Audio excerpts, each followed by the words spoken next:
Chapter 893. He had just arrived in Beijing yesterday and would be staying there for more than a month. In the Sihiyuan of the Qin family, Qin Sheng, who did not know what had happened outside, was still sleeping. Chang Baji was practicing boxing in the yard. Several bodyguards of the Qin family surrounded him to learn. Chang Baji did not feel disgusted or stop them. There were many things in this world that required talent. However, one had to exert one's efforts to the extreme in order to use talent. When Gong Sun was around, he was in charge of the security of the Qin family. No one had any doubts about Gong Sun because he was Master Qin's #1 confidant. Now that Master Qin was in trouble and Qin Sheng took over, Gong Sun took the initiative to hand over the security to Chang Baji. Compared to him, Qin Sheng trusted Chang Baji more. Chang Baji didn't have Gong Sun's experience, so how could he convince the bodyguards of the Qin family? Of course, he had to fight with his real ability. Chang Baji welcomed anyone to challenge him. At that time, there were a few people who were not convinced. They thought that Chang Baji could get to where he was because of his relationship with the young master. The final result was self-evident. How could they be a match for Chang Baji? They were not at the same level at all. From then on, they had no complaints. When Brother Wu saw the news, he did not even have a chance to greet Baji. He rushed over.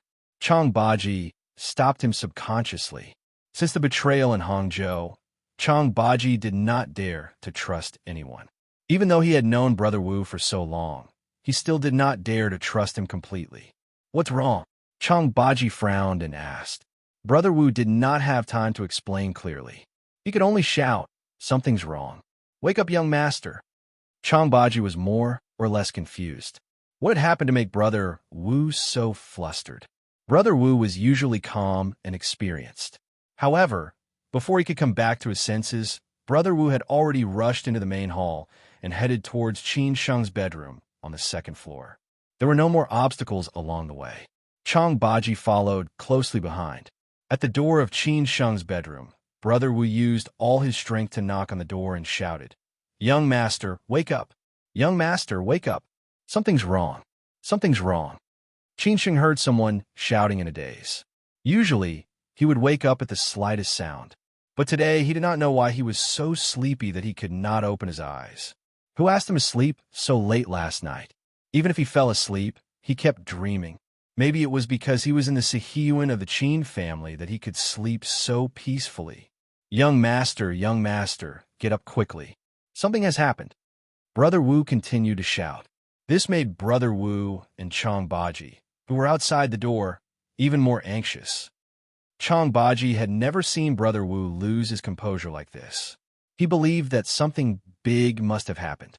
Otherwise, why would Brother Wu act like this? Chang Baji thought to himself. Chang Baji couldn't care less. He pulled Brother Wu away and used all his strength to use the Baji Mountain Lean to knock the door open. Chang Baji's Mountain Lean could break a tree, let alone knock a door open. When the door was knocked open, Qin Sheng was completely awakened from his sleep. He sat up abruptly and stared at Chang Baji and Brother Wu. He subconsciously shouted angrily, "What are you doing?" Brother Wu panted and replied in a hurry, "Young master, something big has happened. Master Qin has been arrested." Qin Sheng, who had not come to his senses, was directly shocked by Brother Wu's news. He looked at Brother Wu blankly, looking like a lonely and lost ghost. But before he could figure out what was going on, he heard the phone on the bedside vibrate again. This was the 9th missed call. Zhao Anji and Qin Ran were already as anxious as ants on a hot pan. They had called Qin Sheng 7 or 8 times in a row, but they could not get in touch with him. How could they not be anxious when they could not get in touch with Qin Sheng at this time? Qin Sheng did not have time to adjust his mood. He hurriedly picked up the phone and heard Zhao Anji shouting on the other side of the phone, "Sheng, leave the Sihiyuan, quickly." Even if Qin Sheng did not know what was going on, he knew that something big had happened. A few minutes later, Qin Sheng, who had just gotten up, did not have time to wash up. He directly left the Sihiyuan with Chang Baji and the others without hesitation and went to the West Mountain Villa. There were only a few servants and 2 or 3 bodyguards left in the Qin family Sihiyuan. At this time, the Qin family Sihiyuan had become the center of the storm. It would not take long for a large number of reporters to surround it. At that time, anyone from the Qin family who appeared here would become their prey. This was also the reason why Zhao Anji asked Qin Sheng to leave as soon as possible. Just as Zhao Anji thought, not long after Qin Sheng left, the gate of the Qin family Sihiyuan was packed. Who would not want to be the headline of such big news? On the way to the West Mountain Villa, Qin Sheng had already figured out what was going on. He had been thinking about the sentence suspected of serious economic crimes. For most people, these words seemed simple, but for the Qin family, these words were as heavy as Mount Tai. The Qin family could not breathe and completely collapsed. All the efforts of the Qin family in the past few months had been in vain. The Qin family had completely lost. What should the Qin family do? In the headquarters building of the Chang and department, Chang Sini and Hao Mingyi sat in the office and looked at each other. When everyone was trying their best to regain control of the Chang and department, such a big thing happened. No one had expected it, and no one wanted to see it, because this big news had already sealed the coffin of Master Qin's case. Arresting according to law and assisting in the investigation were two concepts. If it was just assisting in the investigation, there would still be hope for both Master Qin and the Qin family. But if it was arresting according to law, there would be no turning back from Master Qin's case, and the Qin family would be completely collapsed. Mingyi, what should we do next? Chang Sini asked with a headache. They were originally on the Qin family's side. If the Qin family lost, they would also lose. At this moment, a large number of reporters and media had gathered outside the Chang department. Even the phones of all the departments were exploding with calls. They all wanted to know the inside information through various connections and channels. Hao Mingyi and Chang Sini had no chance to leave the company. Now, they could only bite the bullet and think of ways to suppress everything. Moreover, there was a bigger crisis ahead. How could Lord Liu and the others miss such an opportunity? Hao Mingyi said helplessly, "What else can we do? We've lost." After this incident, there is no need to hold the following shareholders meeting, and no one will support the Qin family at this time. Everyone will avoid them. Uncle Liu and the others can be said to have completely controlled the Chang and department. Just now, Uncle Liu called a temporary board meeting without us. As for the purpose, I don't need to say. It must be how the Chang and department will announce this to the public. It's impossible for Sister Zhao and Qin Sheng to attend the board meeting. Even if they do, it's useless. We don't have the power to turn the situation around. I guess we'll just pack up and leave after the board meeting. Chang Sini shook her head and smiled bitterly. No one wanted to see that, but no one could stop it. Hao Mingyi laughed at himself and said, "Then let's stand on the last post for the Qin family. It can also be considered as repaying Master Qin's kindness." As Hao Mingyi and Chang Sini thought, the Qin family had completely lost. It was impossible for them to regain control of the Chang and department. No one would support the Qin family. The others would only choose to be neutral, while Lord Liu's side won without a fight. Therefore, there was no need to hold the shareholders' meeting. Lord Liu had already overwhelmingly controlled the board of directors, and thus completely controlled the Chang and department. Then all the announcements and explanations of the Chang and department would be disadvantageous to the Qin family and Qin Chang'an, and the Qin family could do nothing about it.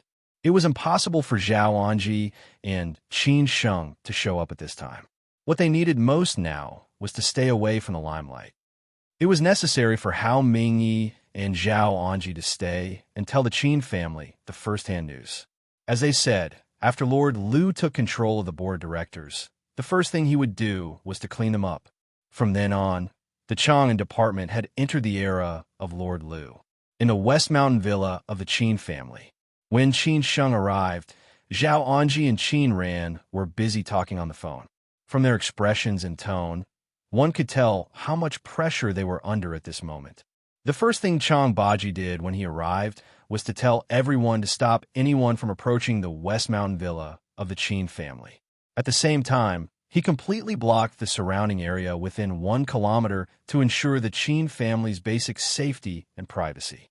After Qin Sheng came in, Qin Ran immediately hung up the phone and walked over quickly. When she stood in front of Qin Sheng, she could not help but directly rush into Qin Sheng's arms and hug him tightly. Qin Sheng comforted her with a bit of heartache. "Sister, it's okay. It's just a piece of news. Nothing will happen to our father. Don't worry." Qin Ren silently shed tears. In order not to affect others, she did not dare to cry. She knew that Qin Sheng was comforting her. He had grown up in Sijia City. How could he not know the consequences of this piece of news? A few minutes later, Qin Ren finally calmed down. Then Qin Sheng walked to the aunt and asked, "Aunt, what's the situation now?" Chang Sini called. Sixth uncle has already held a temporary board meeting. They may discuss how to announce this matter to the public, Zhao Anji said with a frown. She was under more pressure than anyone else, because she was the only elder who could take charge of the Qin family now. Qin Sheng said in a low voice, "Can't we stop them?" Zhao Anji said with relief, "Qin Sheng, our Qin family is lost, and we have to admit it. The Chang and system is now in the bag of sixth uncle." She had just called sixth uncle, but he did not answer at all, which had already shown his attitude. Qin Sheng continued to ask, "What about the shareholders' meeting?" Zhao Anji laughed and said, "Qin Sheng, who do you think will support us at this time? Everyone will only avoid us. Just now, the Yang family called me. After discussion, they decided to take back the shares of the Chang and department. They will not sell it in a short time. The Yang family has already done it. I guess others will not even answer the phone." Hearing this news, Qin Sheng did not know what to say for a while. All this seemed to be expected. If it were the Qin family, they would also do the same. At this moment, Gongsun's call came. Qin Sheng answered the phone subconsciously. Gongsun said in a low voice, "I already know what happened in Beijing. I have another bad news to tell you. You have to be mentally prepared. They refuse to see me." Chapter 894. Probably not. For most people, this might be an ordinary morning. They would go to work, go to school, or do morning exercises. However, for those who were closely related to the Chang and branch, this was definitely not an ordinary morning. A piece of news might change the fate of many people. As for the Qin family, this was definitely the darkest morning. When they saw the news, the fate of the Qin family seemed to have been sentenced to death. Qin Chang'an was arrested. From then on, the Chang and branch had nothing to do with the Qin family and became the spoils of war of Lord Liu and the others. The other shares of the Chang and branch all changed sides or remained neutral. The Qin family had no other allies.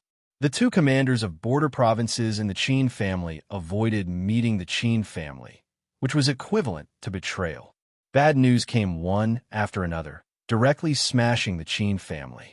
It seemed that the Qin family would never have a chance to rise again. This was definitely not the end. It might just be the beginning. There might be more bad news later. The Qin family was completely defeated.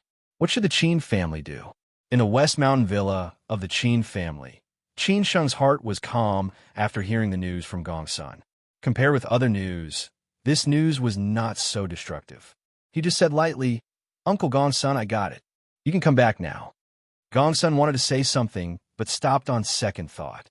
It seemed that he did not want to let it go like this. He had promised Qin Sheng confidently, but now it became like this. He thought that he was too ashamed to go back to Beijing to see Qin Sheng. However, now the Qin family was in the most critical time. These were just some small things. Going back to Beijing was the most important thing. Gongsun nodded silently and hung up the phone. Then he directly chose the nearest flight back to Beijing. Zhao Anji looked at Qin Sheng and asked, "Sheng, what's wrong?" The others also looked at Qin Sheng with concern, for fear that something big had happened. At this time, the Qin family was already in a precarious situation. It really could not withstand any more storms. However, Qin Sheng did not explain anything. He just said, "Uncle Gongsun said that he got the news. I asked him to come back now." At this time, no one can help, Zhao Anji said with some emotion. Qin Sheng was both mentally and physically exhausted. This blow was too big for both him and the Qin family. He did not know what to do anymore. There would come a time when one's strength was exhausted. The Qin family had worked so hard for so long, but the final result was the truth. No one could accept it. Qin Sheng sat on the sofa in a daze. At this moment, he had no time to care about other people. He closed his eyes and began to ponder. Was the Qin family really finished? If possible, what other way was there? A few minutes seemed very short, but to Qin Sheng, it felt like a few centuries. He thought about a lot of things, and also thought about a lot of possibilities. Thinking that there were so many people in this family, he felt that he could not admit defeat so easily. Auntie, sister, Yaya, and many other people needed him. He could not fall down. He absolutely could not fall down. If he gave up, who could support this family? Qin Sheng suddenly stood up and said to the crowd, "We can't give up like this. The Chang'an family is gone, but we still have the Qin family. As long as we do everything we can, there will be a way to change the situation. Now the old man has just been arrested, but he has not been sentenced yet. We must do everything we can to make the old man's ending as good as possible. As long as all the people in the Qin family are still alive, one day the Qin family will stand up again." Although Qin Sheng's words gave everyone a shot of adrenaline and let them see hope again, most people still knew in their hearts that it was just in vain. Who could reverse the situation? However, when Zhao Anji heard Qin Sheng's words, even if she did not believe it, she could not let everyone despair. She also echoed, "Well, we will never give up. I will find a way to inquire about the news." Qin Sheng seemed to think of something and said to the crowd, "I'm going out. I will come back later." After that, Qin Sheng directly left the West Mountain Villa. No matter how big the trouble was, if he only had to stay here and wait, he absolutely could not do it. After Qin Sheng left, Chang Baji also left. Now the Qin family had become the focus of attention. At any time, other kinds of accidents could happen. He had to stay by Qin Sheng's side. However, he left Yuj back in the West Mountain Villa. He was not at ease without Gongsun. Zhao Anji also got busy. At this time, there was no other way. She had to give everything for the Qin family. Even if she had to be thick-skinned, she had to beg them one by one. If everyone cannot do it, she would force Qin Changxing to come back. Qin Ran pondered for a while and immediately ran upstairs. After locking the door, she directly dialed the phone number of her small aunt. After a while, Zhu Qingwen answered the phone. Before Qin Ran could speak, Zhu Qingwen said softly, "Small aunt knows. If you want to cry, just cry. You will always be a child in my heart." Hearing this, Qin Ran couldn't hold it in anymore. She burst into tears. At this moment, Zhu Qingwen had just arrived in Guangzhou to attend an academic exchange meeting. She also knew this news when she saw the news. However, her brother had already prepared her, so she was not surprised by this news. The moment she saw the news, she thought of those two poor children. They lost their mother when they were young and grew up stumbling. Now that they had experienced such a big storm, they had no one to help them, so they had to bear it themselves. How could she not feel sorry for them? After a long time, Qin Ran finally cried enough. Although she did not want to cry, when she heard her small aunt's voice, she could not help but want to cry. Since she was a child, her grandmother, small aunt, and uncle loved her the most. She almost grew up in the Zhu family. Therefore, whenever she had any grievances, the Zhu family would support her. It was the same now. After waiting for Qin Ran to stop crying, Zhu Qingwen said, "Have you cried enough?" Qin Ran sobbed in a low voice. "Small aunt, please save my father with uncle. Small aunt, I beg you." Ran, how do you want us to save him? Ask your uncle to plead with the leaders? Even if your uncle is willing, do you think the leaders will agree to it? This isn't a child's game. This is a matter of national importance. No matter if it's young aunt or your uncle, none of us have the qualifications or should interfere. Moreover, do you know what sort of consequences it would bring to the Zhu clan if we interfere? Zhu Qingwen said earnestly, "Small aunt, I know you are worried about your father, but things are not as bad as you think. Your father is in this situation because of him. As long as he cooperates with the investigation, I think you will have a good ending." Qin Ren seemed to have lost her mind. She wiped away her tears and said, "Small aunt, are you really not willing to plead for my father? Do you really want to see my brother and me being bullied?" Zhu Qingwen felt a headache. She was most afraid of Qin Ran like this. She said helplessly, Ran, this is not only my idea. If you don't believe me, you can ask your uncle again. In fact, we have helped a lot, but you just don't know it." Qin Ran stopped being unreasonable. Instead, she said, "Small aunt, then what do you think my brother and I should do? Is this the only way?" Zhu Qingwen continued to say, Ran, when some things are beyond your ability, don't struggle anymore. It will be what it will be. You can't change the result.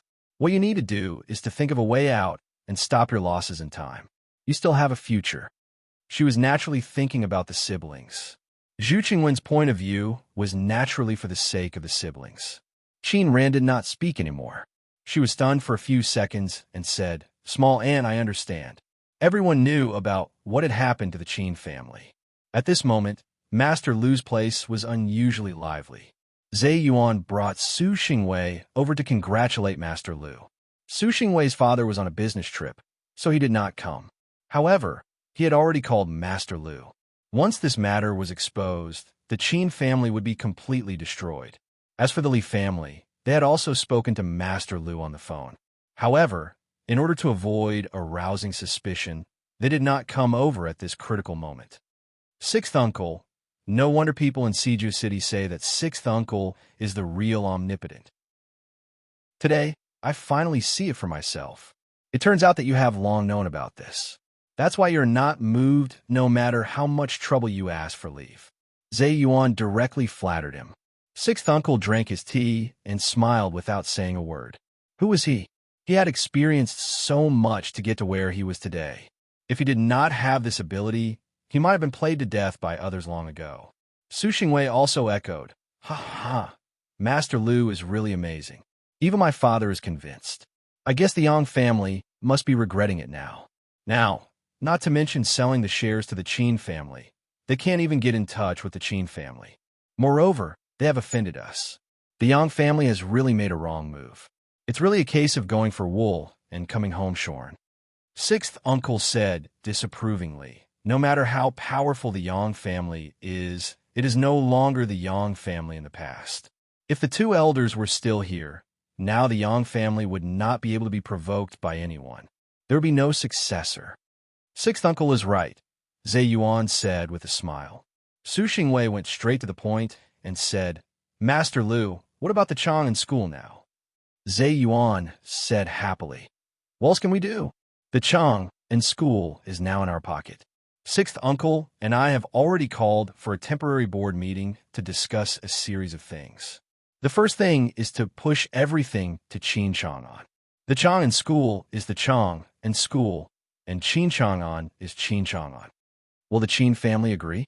Su Xingwei asked casually. Zhe Yuan replied, "What can they do if they don't agree? Do we still need to hold a shareholders meeting now?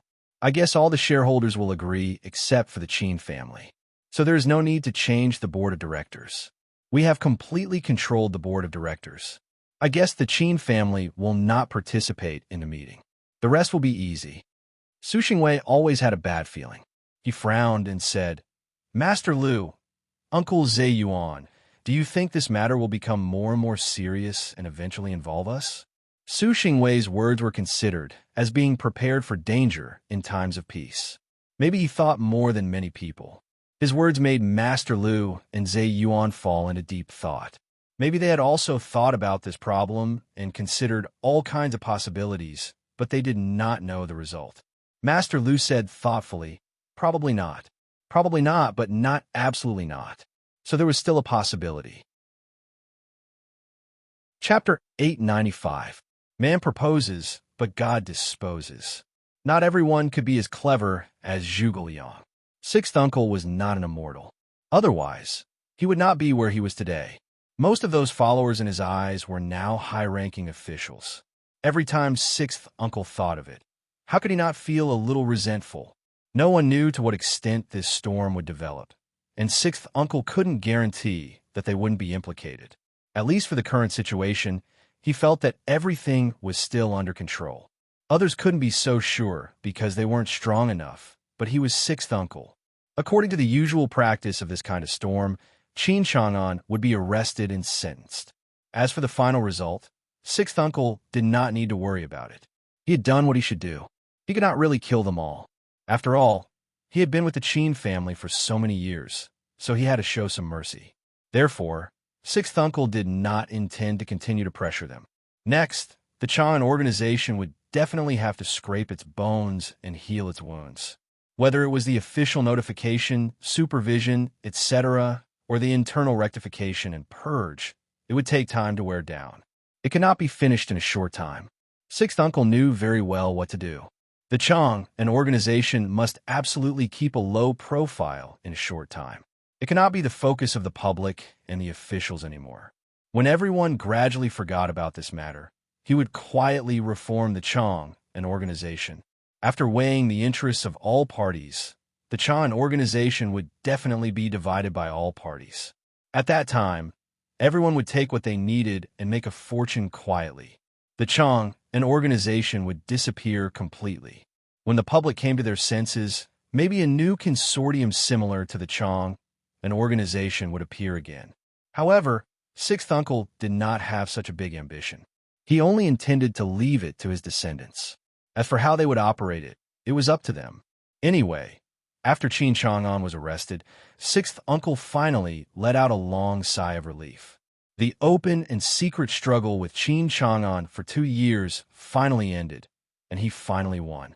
Previously, he did not have much confidence in his heart. After all, Qin Chang'an was not an ordinary person, and the Qin family also had a strong background. If his wife did not die, plus the current background of the Zhu family, he might not be a match for Qin Chang'an. In order to be foolproof, he had roped in several other families. Since everyone had common interests and goals, and they had been friends for many years, they hit it off. Qin Chang'an was eliminated. Now, Sixth Uncle could finally rest.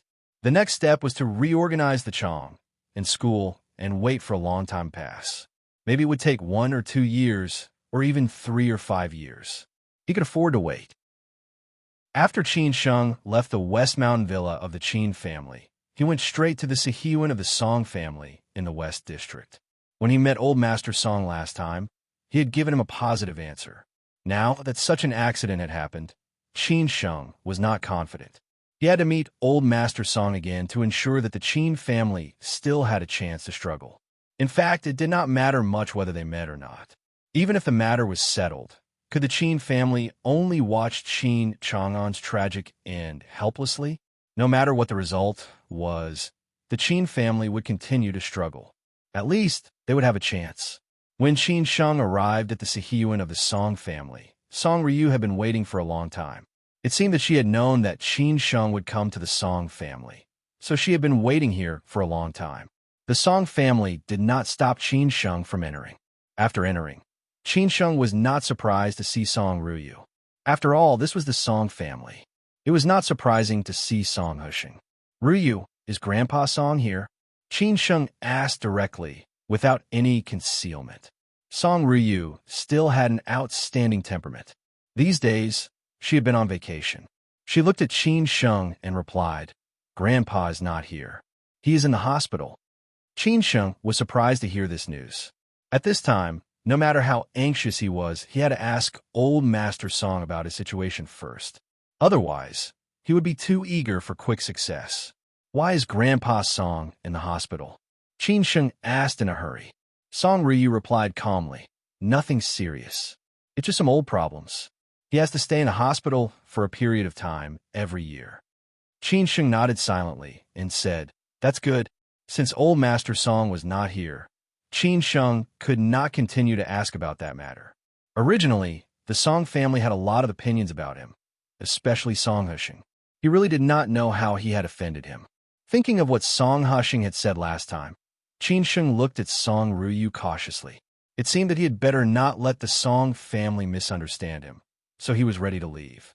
When Qin Sheng was about to leave, Song Ryu took the initiative to say, "Grandpa already knows about what happened to Uncle Qin.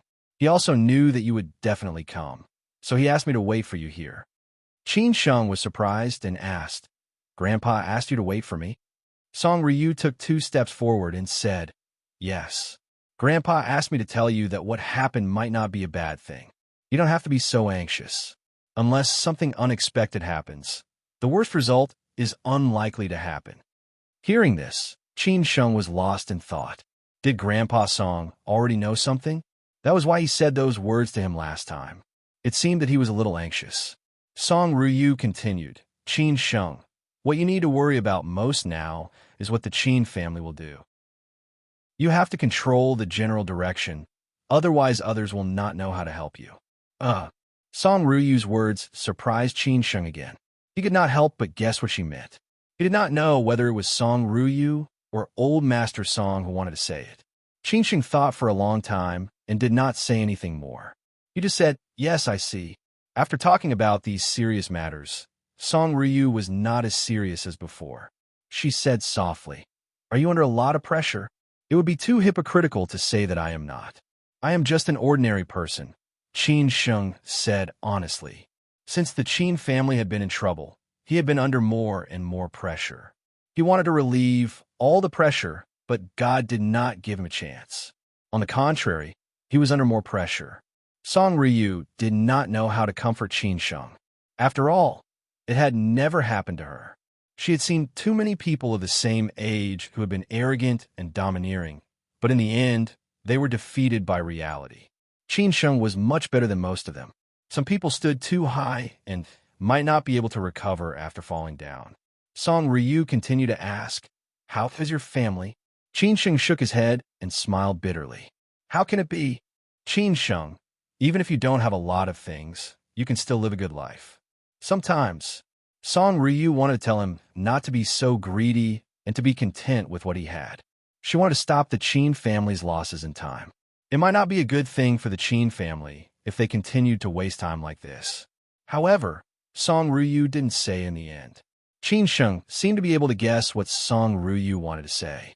He replied, "Ryu, thank you. I know what to do. Even if there is nothing left, what can I do?" Song Ryu could not persuade Qin Sheng anymore, so she had to give up.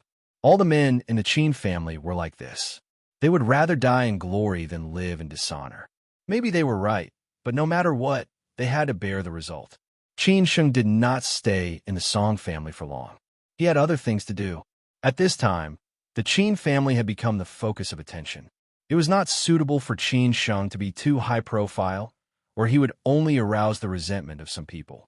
However, Qin Sheng could find someone else to do it, namely the He family. It was so difficult to ask for leave. It was time for the He family, the guardian family, to take action. Over the years, the He family had accumulated enough resources in Siju City. It was time to use them.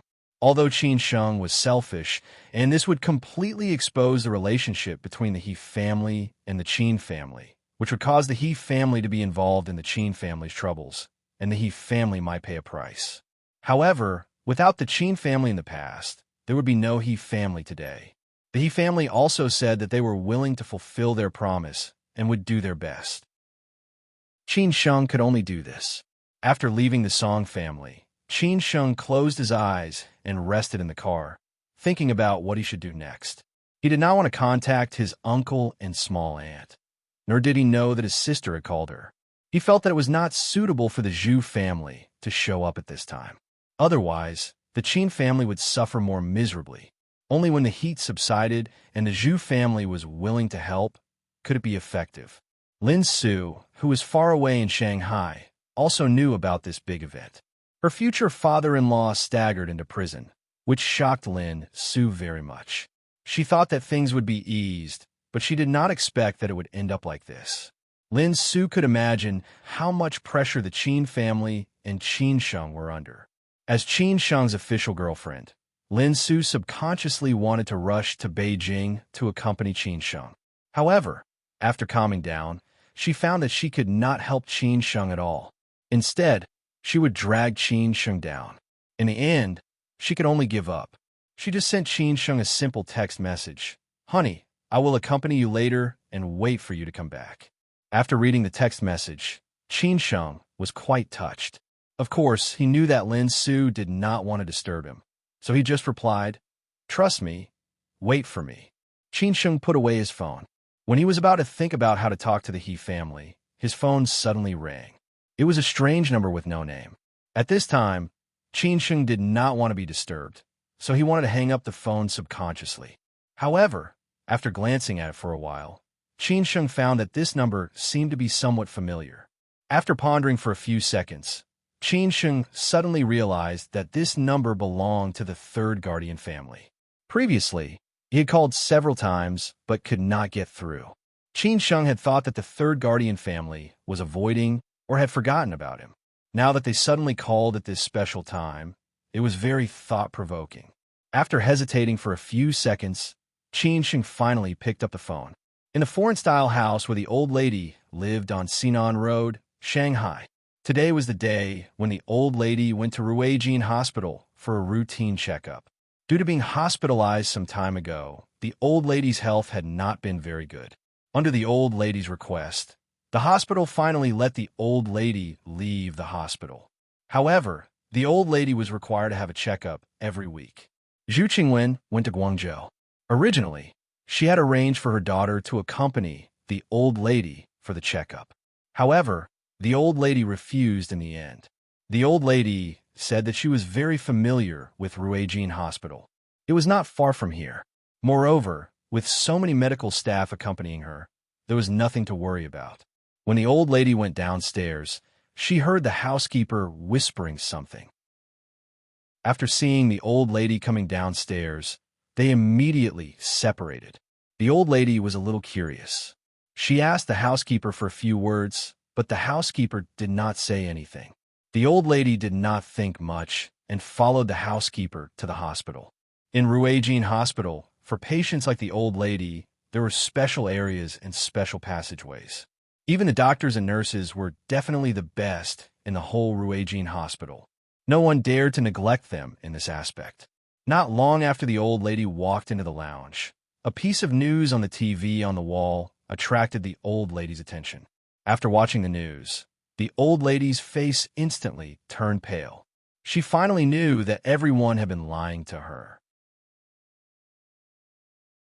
Chapter 896. Old Lady North. This was the senior building of Ruijin Hospital. The old lady stayed here every time she was hospitalized. She had long been familiar with the doctors and nurses here. Everyone also knew what level this amiable old lady was. The leaders of the hospital also specially told them about it. They all guessed in private. This was their favorite gossip. Which old lady in a certain ward used to be a leader, and which leaders her sons and daughters were now. After all, it was good for them to take good care of these old people. The lounge of the high-rise building had all the necessary facilities. A large LCD TV was broadcasting the news. These retired old people liked to watch the news the most. Although they were not in their positions and did not participate in politics, they still liked to pay attention to these national affairs. Many retired old people would directly respond to some problems to the leaders. Although they were retired, their power was not small. At this moment, with the help of two medical staff, the old lady stood in the lounge and stared at the news on the TV. The chairman of Chang and Group, Qin Chang'an, was suspected of serious economic violations and had been arrested by the public security organ according to law. For ordinary people, this was very common news. After all, many national affairs happened every day, and people were more concerned about the things around them. However, for the relevant personnel, this news was absolutely a heavy bomb, and the old lady was one of them. However, the old lady was not concerned about anything else but the problem that everyone was lying to her. The old lady was not an ordinary old lady. This news was not ordinary news either. Qin Chang'an was not an ordinary person either. He could get to where he was today, so one could imagine how many storms he had experienced and how long he had endured. No wonder Qin Ran and Qin Sheng left Hai one after another. No wonder Qin Ran had not returned to Hai for so long. Sometimes she was so busy that she did not even have a phone. No wonder Qin Sheng looked more and more tired. It turned out that such a big thing had happened. It turned out that everyone was hiding it from her. The old lady was a little angry. She was really angry. She was angry that everyone was lying to her. Even if she knew it, so what? She was angry that such a big thing had happened. Her poor grandson and granddaughter would definitely be bullied, while she, as a grandmother, was kept in the dark. The medical staff was a little confused. They did not know what this news had to do with this high-ranking old lady. They subconsciously asked the old lady what was wrong. At this time, the old lady had come to her senses. She did not say anything on the spot. Moreover, it was not these medical staff who had lied to her. She said, "Nothing. I just remembered that I forgot to bring something. The medical staff hurriedly said that they could send someone home to get it, but the old lady waved her hand and said that there was no need. For the entire afternoon, the old lady was in the hospital for a checkup. For some reason, the old lady did not seem to be in a good mood. She was also a little tired. The medical staff asked her again and again, but they did not know what had happened. These medical staff were all from the hospital. They were not the medical staff who had been with the old lady for a long time. Otherwise, they would have known what had happened. When the old lady left Ruegian Hospital, the results of several basic examinations had come out. Of course, they wouldn't tell the old lady. The attending doctor of the expert group in charge of the old lady directly told Zhu Qingwen that the old lady's indicators were still high, and the indicators that had dropped previously had risen recently. If it went on like this, the old lady would be prone to accidents, so the expert group suggested that she be directly hospitalized. Zhu Qingwen, who was far away in Guangzhou, had a headache after hearing this. The old lady's health was getting worse and worse. The doctor's meaning was very clear. If these indicators continued to worsen, she would face the failure of all the functional organs of the body. Then the old lady would not have much time left. He had it under control. During this period of time, he had also been using various drugs to control it, but he did not expect it to still be like this. Although the old lady was very old, and people would have all kinds of problems when they were old, such as birth, old age, illness, and death, it was human nature. After all, this was her mother. No matter how Zhu Qingwen could understand it, she couldn't accept it. Therefore, for this matter, Zhu Qingwen had to call her elder brother to discuss it. She couldn't make the decision alone, nor could she persuade the old lady alone. The old lady was most unwilling to go to the hospital. It seemed that it had been like this since the old master passed away. She always wanted to resign herself to fate. The sooner she died, the sooner she could see the old master.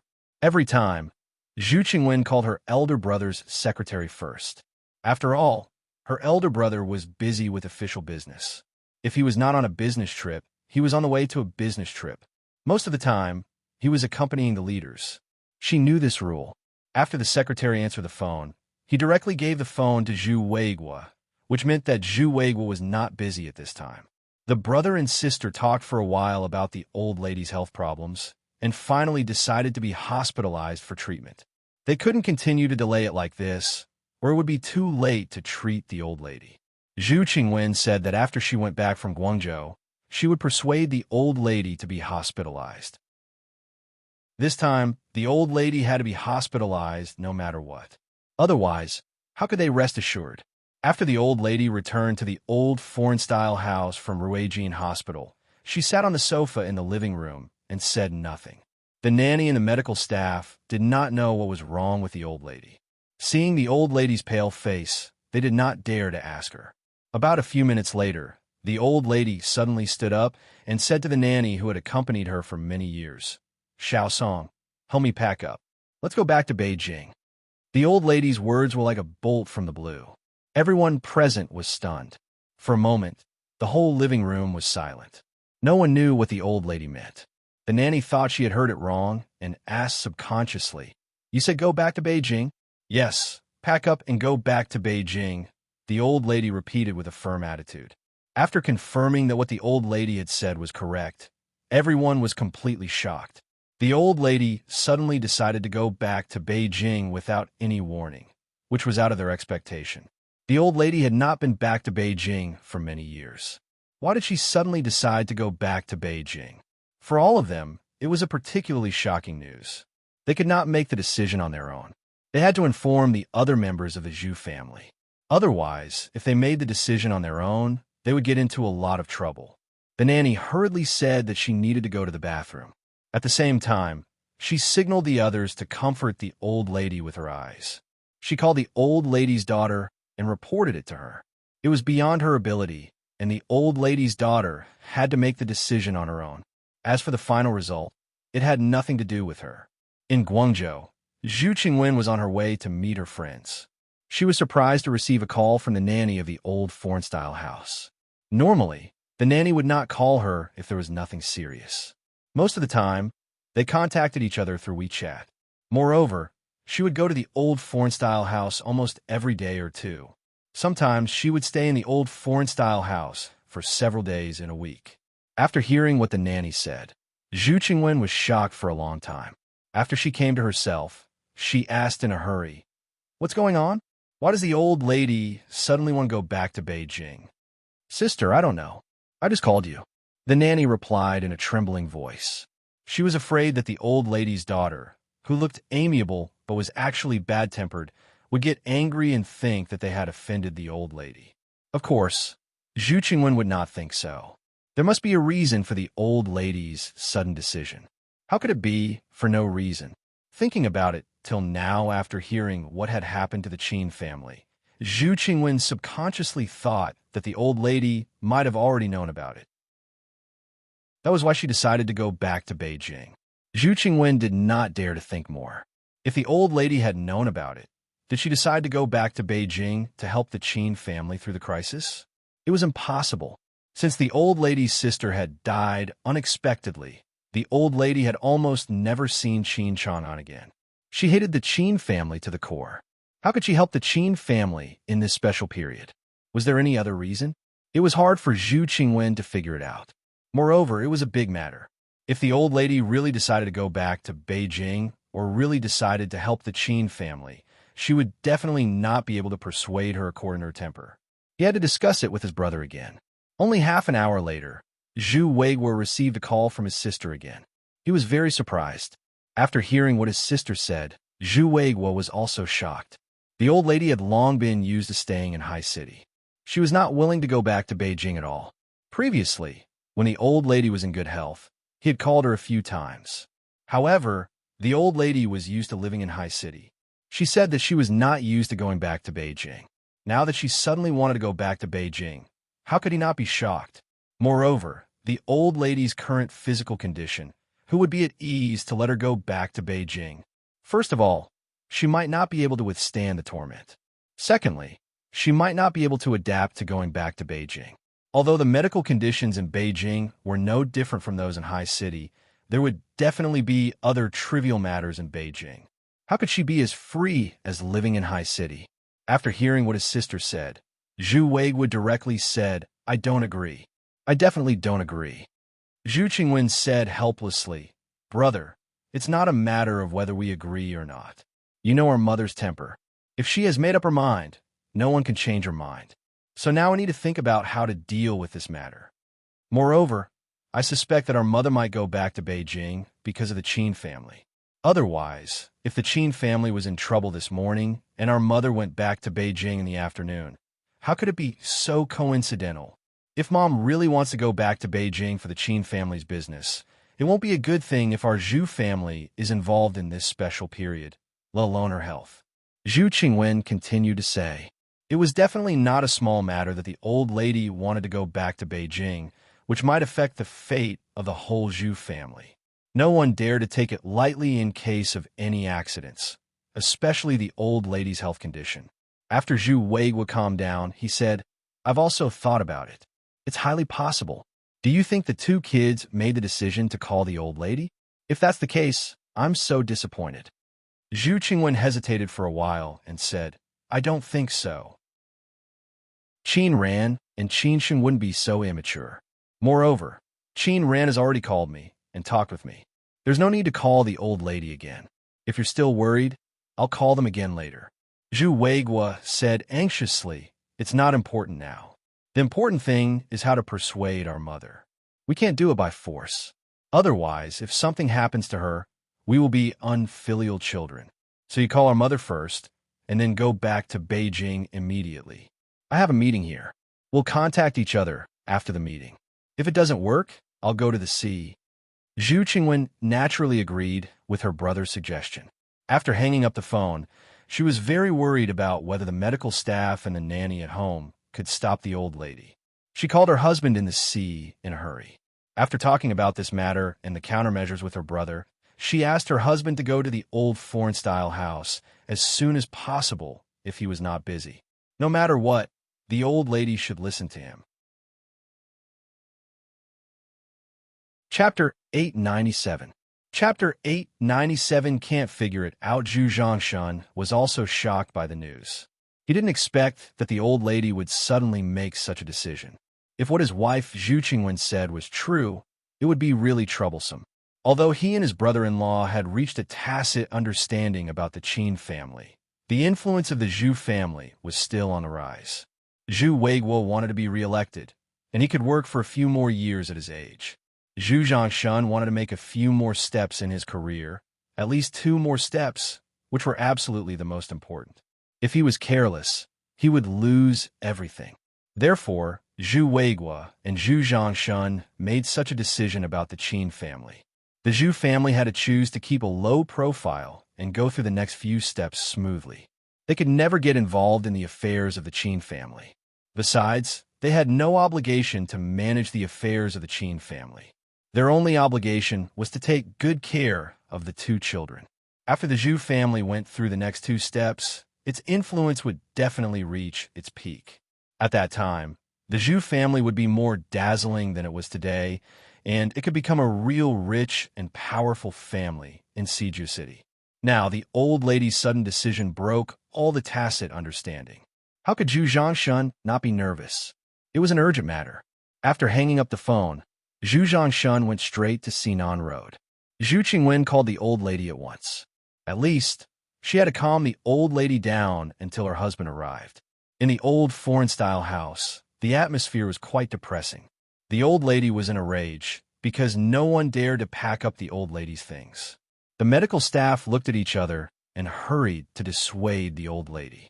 They meant that the old lady should not be so angry because health was very important. Secondly, they told the old lady that it was not suitable for her to go far away now, and she could go back when she was in better condition. The old lady had made up her mind. How could she listen to them? She shouted at the housemaid to pack up the things. No one had seen the old lady like this. It seemed that the last time the old lady got angry was a long time ago. At this time, Zhu Qingwen called. She didn't call the old lady. It seemed that she was worried that the old lady wouldn't understand. She called the nanny. When the nanny saw that it was Zhu Qingwen, it was like she saw the light in the darkness. She quickly handed the phone to the old lady and told her that it was Zhu Qingwen. The old lady was angry. When she heard the nanny say it was her daughter's call, she knew it was the nanny who secretly told her. She glared at the nanny with displeasure. The nanny was so scared that she didn't dare to speak. After hesitating for a moment, she finally answered the phone. "Well, why are you calling?" the old lady asked angrily after taking the phone. Zhu Qingwen didn't know whether to laugh or cry. When did the old lady become like this?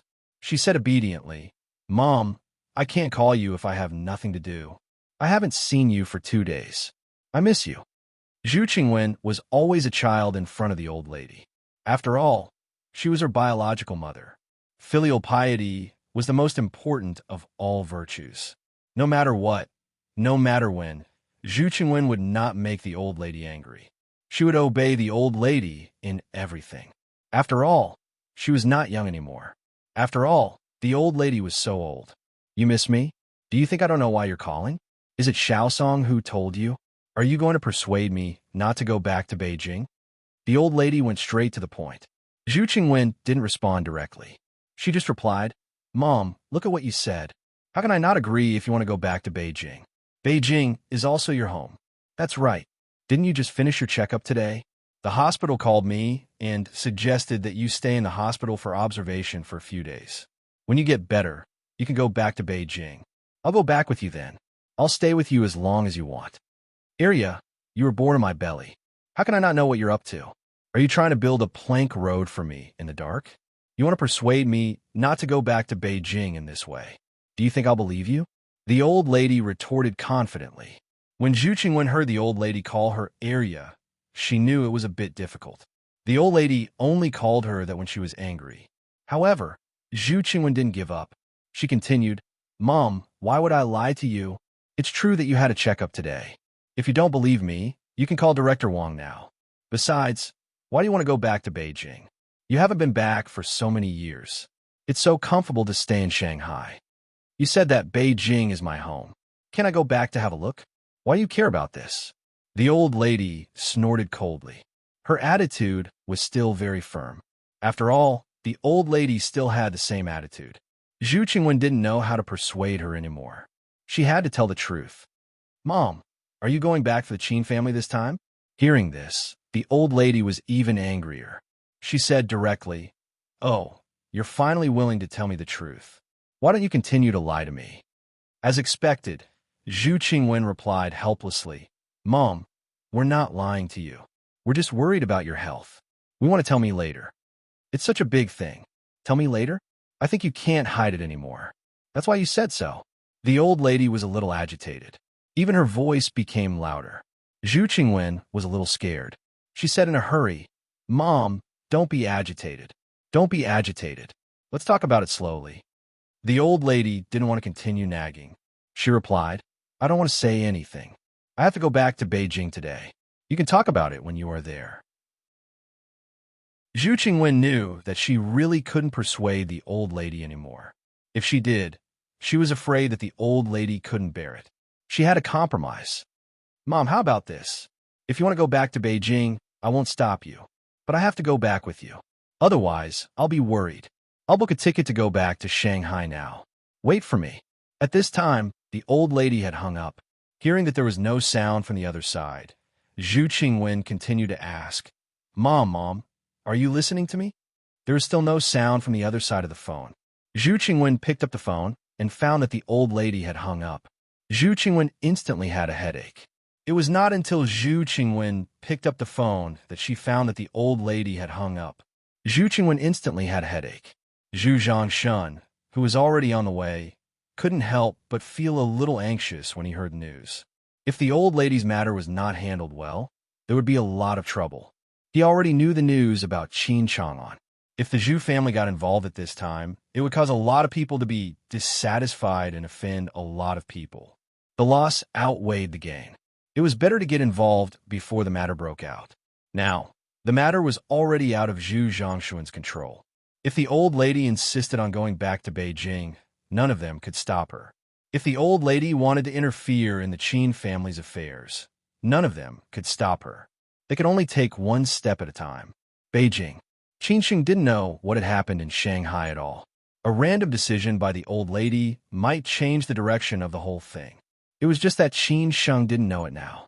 If he knew, he might also dissuade his grandmother. He knew what was more important. Based on his grandmother's current physical condition, she couldn't afford to suffer.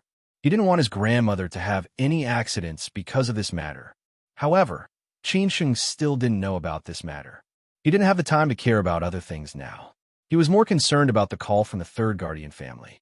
What did it mean at this special time? After thinking for a while, Qin Sheng finally picked up the phone. He had no reason not to pick it up. After the phone was picked up, before Qin Sheng could say anything, a woman's cold voice came from the other side. I know you are Qin Sheng. I also know what happened to the Qin family. See you in Olympic Park in half an hour. After saying this, the woman, who Qin Sheng didn't know at all, hung up the phone directly. When Qin Sheng wanted to ask something, the line was already cut off. Who was she? Or who was behind her? This was Qin Sheng's most direct question. I know you're Qin Sheng. I also know what happened to the Qin family. This sentence was even more important. The meaning of this sentence was already very clear. That was, this woman or the force behind her had been secretly watching the Qin family all the time. It was just that they didn't show up from the beginning to the end. Qin Sheng's second doubt was whether they had always been paying attention to the Qin family in secret, or had they only paid attention to the Qin family recently. Qin Sheng's third doubt was, why didn't they pick up the phone when he called them several times before? Why did they suddenly contact them now? Why did they choose this special time? Qin Sheng couldn't figure it out. He couldn't figure it out no matter how hard he tried. Since he couldn't figure it out, he simply didn't want to think about it. When he met this woman later, all the mysteries would be solved. Half an hour later, Qin Sheng successfully arrived at the Olympic Park in the North Fifth Ring Road.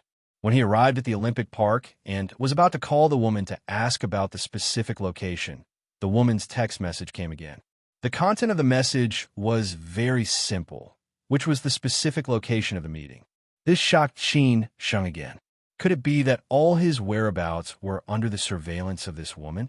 Who on earth was she or they? Chapter 898. The sudden appearance of the third guardian family was out of Qin Sheng's expectation. In this special period, if it was someone else, Qin Sheng would not have time to deal with them at all. This was the darkest time for the Qin family, and he had to keep a low profile. However, Qin Sheng had to meet this mysterious third guardian family. Moreover, there were so many questions. Qin Sheng had to unveil her or their mysterious veil. A few minutes later, Qin Sheng arrived at the lake in the Olympic Park. He saw a woman in sportswear from afar. However, the woman's back was facing him. She was looking at the lake in the distance, and he could not see her face clearly. The woman had a ponytail, and her hair was very black and smooth. It would be a waste for her black hair not to be in an advertisement. She should be more than 7 meters tall. The sportswear made her look even taller. If she was beautiful enough, she could definitely be a supermodel. However, he did not know how old she was. If she was a killer from the back, it would be a pity. Qin Sheng walked closer slowly and looked at the woman at the same time. These thoughts flashed in his mind. He did not think much about it. He just wanted to see the woman's face clearly. However, no matter how hard he looked, he could not see what she looked like. Qin Sheng did not know if the woman knew he was here. He just walked closer slowly. When he was about 2 meters away, the woman suddenly said, "You're finally here." Qin Sheng, who was approaching quietly, was shocked. Did this woman have eyes on the back of her head? How could she see this? However, after this thought, Qin Sheng was more concerned about the woman's voice. It was a very ordinary voice with nothing special. It was soft and cold. Listening to the voice, Qin Sheng guessed that the woman should be about 35 years old, unless the voice did not match with her age. Qin Sheng stopped thinking and replied seriously after he came back to his senses. "Are you sent by the Qin family's guardian family?" "I'm not sent by the Qin family's guardian family. I am me. I am the Qin family's guardian," the woman replied calmly. However, she still did not turn around, so Qin Sheng still could not see what she looked like. This answer made Qin Sheng frown. She was not sent by the guardian family. Moreover, she said she was a guardian, not a guardian family. This made him even more confused. "Guardian?" Qin Sheng said, in surprise. The woman chuckled and said, "Why? Are you confused or disappointed?" Qin Sheng sneered and said, "It doesn't matter if you are a guardian family or a guardian of the Qin family. Why did you only show up now?" The woman did not get angry because of Qin Sheng's question. She said disapprovingly, "I'm just a guardian of the Qin family, not a savior. I'll show up when I'm supposed to. Do you understand now?" Qin Sheng did not stop there. He continued, Guardian, what do you want to protect?" "I really want to know. What I'm protecting right now is your safety. From now on, I'm your shadow. As long as I'm here, you won't be in danger. You don't need to know how I'm going to protect you. All you need to know is that I'm by your side," the woman replied. This answer was very thought-provoking. Upon hearing this answer, Qin Sheng burst out laughing and said, "Protect me? What a huge joke. I don't need anyone's protection, nor do I need your protection. And here I was wondering what the third protector family would be like. So it's just SOSO. Whether you need it or not is your business. Whether I protect you or not is my business. There is no direct relationship between the two." The woman still answered with the same attitude. Qin Sheng laughed and said, "I don't know who you are, and I don't care if you're playing tricks or not. I'm not interested at all. Maybe the guardian family behind you is scared and doesn't dare to stand up for the Qin family at this time. That's why they sent a puppet like you. Go back and tell them that the Qin family doesn't need them. But one day when the Qin family returns to its peak, it will definitely find you to settle the score. You have to pay the price for breaking your promise." The woman replied in a very boring manner, "I don't know what you're talking about. Do whatever you want. That's your business." All of Qin Sheng's cold eyes and sarcasm seemed to be carried on cotton. The woman did not respond at all, nor did she get angry. She just answered Qin Sheng's questions like this. Qin Sheng did not believe the woman. He felt that the woman was simply lying. If there was no power behind her, how could she know the Qin family's current situation? How could she know his whereabouts so well? Since the cowardly family behind the woman did not come out, Qin Sheng was not interested in continuing to talk to the woman. Originally, he thought that there would be a surprise, but it turned out to be just a farce. The family behind the woman was not even comparable to the Zheng family. At least the Zheng family dared to come out, not to mention being compared to the He family. Boring. Don't contact me in the future. Goodbye. Qin Sheng shrugged uninterestedly. He turned around and was ready to leave. The woman seemed to be a little surprised. She laughed and said, "What's wrong? Are you disappointed? You think that I can't save your Qin family from trouble, so you want to leave? The Qin family's business is your Qin family's business. Can you blame others for your Qin family's current situation?" Hearing this, Qin Sheng, who had been restraining his emotions, loosened a little. He lowered his voice and said, "Don't challenge my bottom line. I've been patient enough with you." The woman continued to provoke Qin Sheng. "Oh, you're so shrewd. That's all." Qin Sheng said coldly, "You're provoking me. So what if I provoke you? Do you want to hit a woman?" Hee. The woman sneered. Qin Sheng stared at the woman's back and slowly approached her. At the same time, he said, "I don't hit women, but I want to see who you are. What are you trying to do?" After saying this, Qin Sheng was already very close to the woman, just one step away. At this time, Qin Sheng suddenly grabbed the woman's shoulder. He wanted to force himself to see the woman's appearance. He did not believe that he could not solve the mystery. However, as soon as Qin Sheng made his move, the woman seemed to have sensed it. She suddenly turned around and kicked Qin Sheng's shoulder. The woman's speed was so fast that Qin Sheng had no time to react, let alone see the woman's move clearly. With a bang, Qin Sheng was kicked out by the woman and fell heavily on the ground. Chang Baji and the rest were following behind Qin Sheng from a distance. When they saw such a big commotion, and it was a woman who attacked Qin Sheng, they immediately rushed over without hesitation. However, they would still approach Qin Sheng. Qin Sheng waved his hand from a distance, indicating that they did not need to come over. Chang Baji and the rest then stopped. When Qin Sheng looked up at the woman, it seemed that she did not move at all. She stood there in the same posture. Qin Sheng still did not see the woman's appearance clearly. He could not see the woman's attack clearly, let alone see the woman's appearance clearly.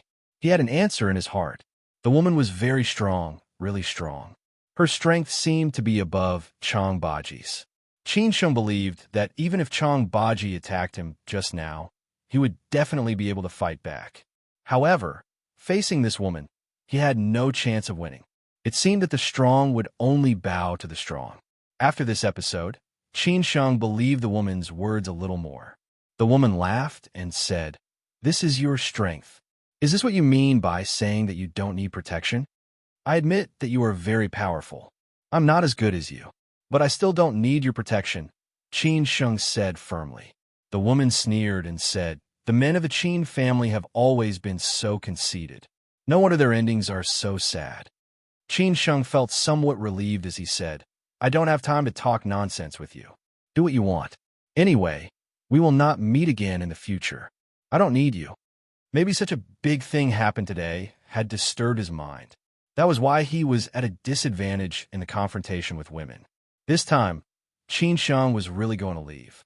He did not need to waste time here. The woman seemed to sense that Qin Sheng was going to leave. She said casually, "Are you going to leave now? Don't you want to know who I am? Don't you want to know what I look like?" "What? Are you playing hard to get?" Qin Sheng did not turn his head this time. He patted the dust on his body, stopped and replied, "I said that you will tell me. You will make me look like you." The woman replied directly, "No." Boring. Qin Sheng did not hesitate this time. He left Olympic Park without any hesitation. This time, the woman did not stop Qin Sheng and let him leave. After Qin Sheng walked far away and made sure that there was no one around, the woman slowly turned around. At this moment, she was extremely beautiful.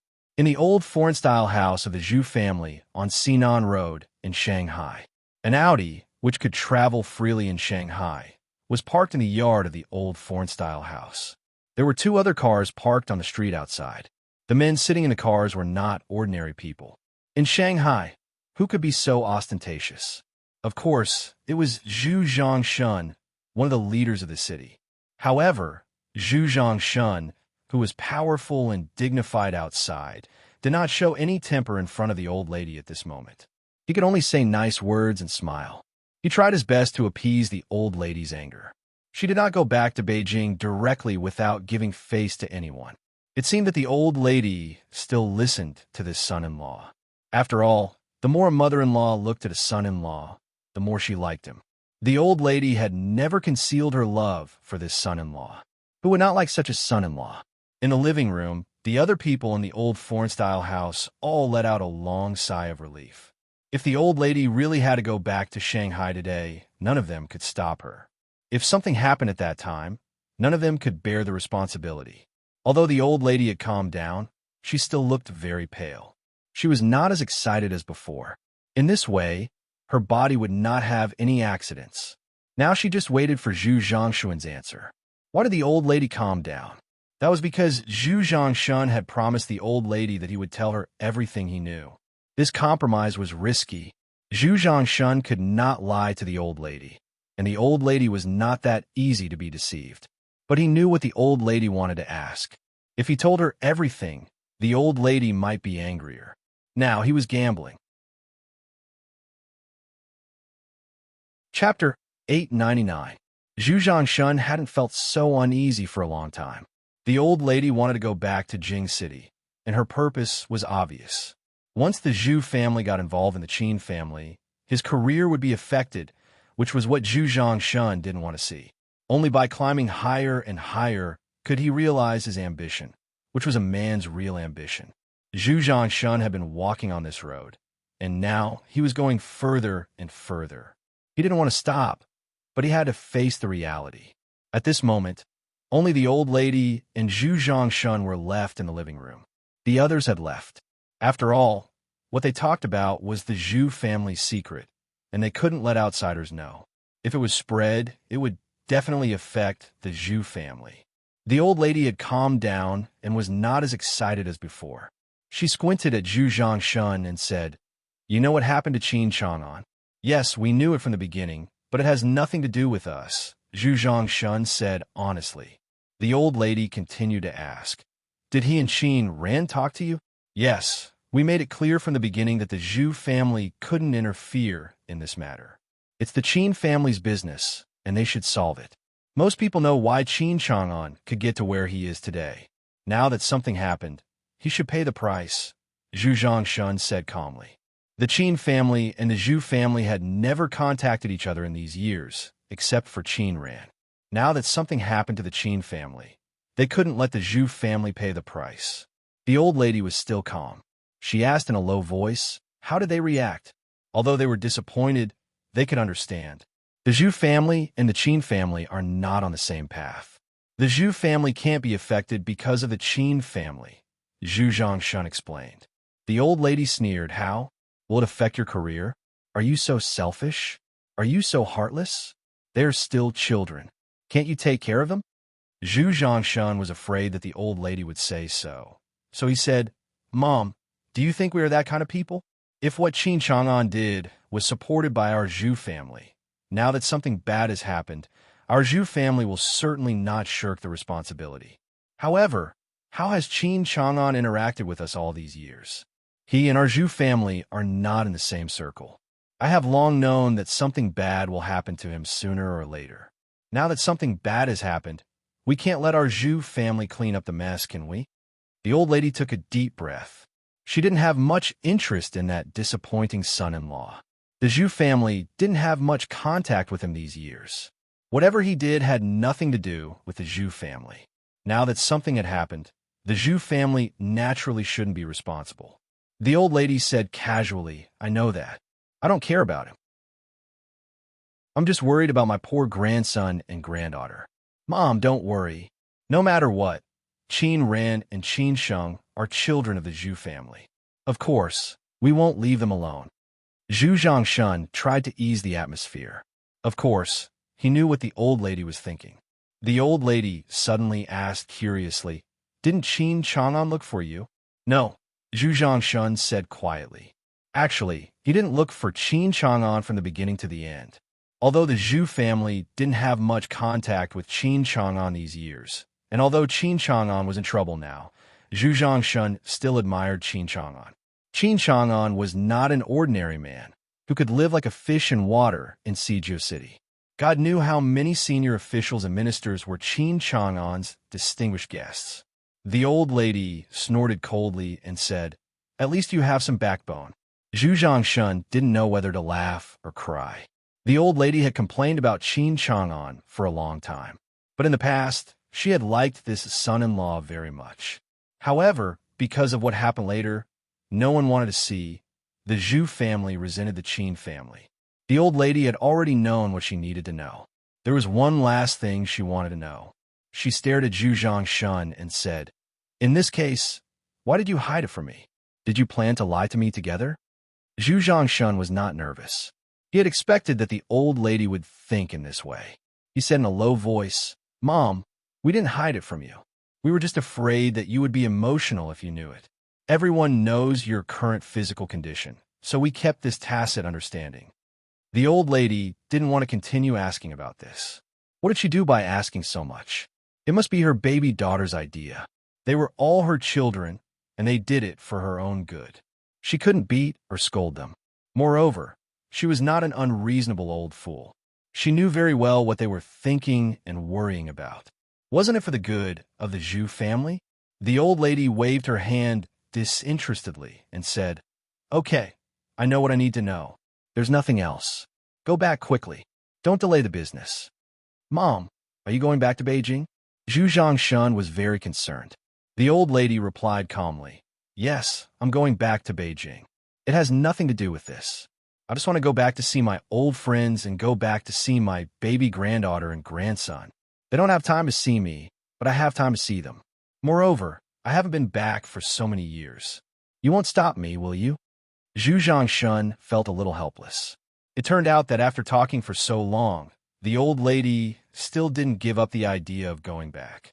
However, he was sober enough. At least he calmed the old lady down. Otherwise, he was really afraid that there would be an accident. Moreover, when he finished talking with the old lady didn't get angry, which meant that he had made the right bet. However, he was also very clear that since the old lady had made up her mind, there was no need for him to say anything more, because nothing he said could change the old lady's decision. However, he still compromised and said, "Mom, you go back first. I won't stop you. Can you go back after Qingwen comes back? With her accompanying you, we will be relieved." Zhu Zhangshun was afraid that the old lady wouldn't agree, so he waited for the old lady's decision anxiously. Unexpectedly, the old lady nodded and agreed without hesitation. "Okay, then I'll wait for Qingwen to come back." Zhu Zhangshun let out a long sigh of relief. His task had been completed. He successfully calmed the old lady down. The rest of the matter would be discussed after his wife, Zhu Qingwen, came back. On the way back from the Olympic Park in Beijing, Qin Sheng kept rubbing his injured shoulder. He had not seen the woman's face from the beginning to the end. Today, she had taught him a lesson. This woman's strength was not simple, and her family background was not simple either. He did not know where she had come from. Chang Baji had witnessed the scene just now. Even he did not see what the woman looked like. Maybe it was because he was far away from her. Chang Baji asked casually, "Are you all right?" Qin Sheng shook his head and said, "I'm fine. It's just a minor injury. She did not really want to hurt me. Otherwise, I would probably have hurt my muscles and bones." Chang Baji asked curiously, "Who on earth is she?" There are not many people who could make Chang Baji so interested, such as the trusted subordinate of Third Master Wu in Zhujiang who had followed him for many years, the man who had come out of the alley outside the Yang family 2 days ago, and the woman today. Qin Sheng frowned and said, "I don't know." Qin Sheng frowned as he said, "I don't know either. She said she was the guardian of the Qin family, but I don't really believe it. However, her appearance is of no help to the Qin family now." Chang Baji nodded silently and said, "Oh, as long as he is not an enemy, he is definitely not weaker than me." Qin Sheng did not think about this anymore. He was more concerned about how to get information. At this moment, no one would do anything to him. Therefore, he did not need this woman's protection. Moreover, there were Chang Baji and the others.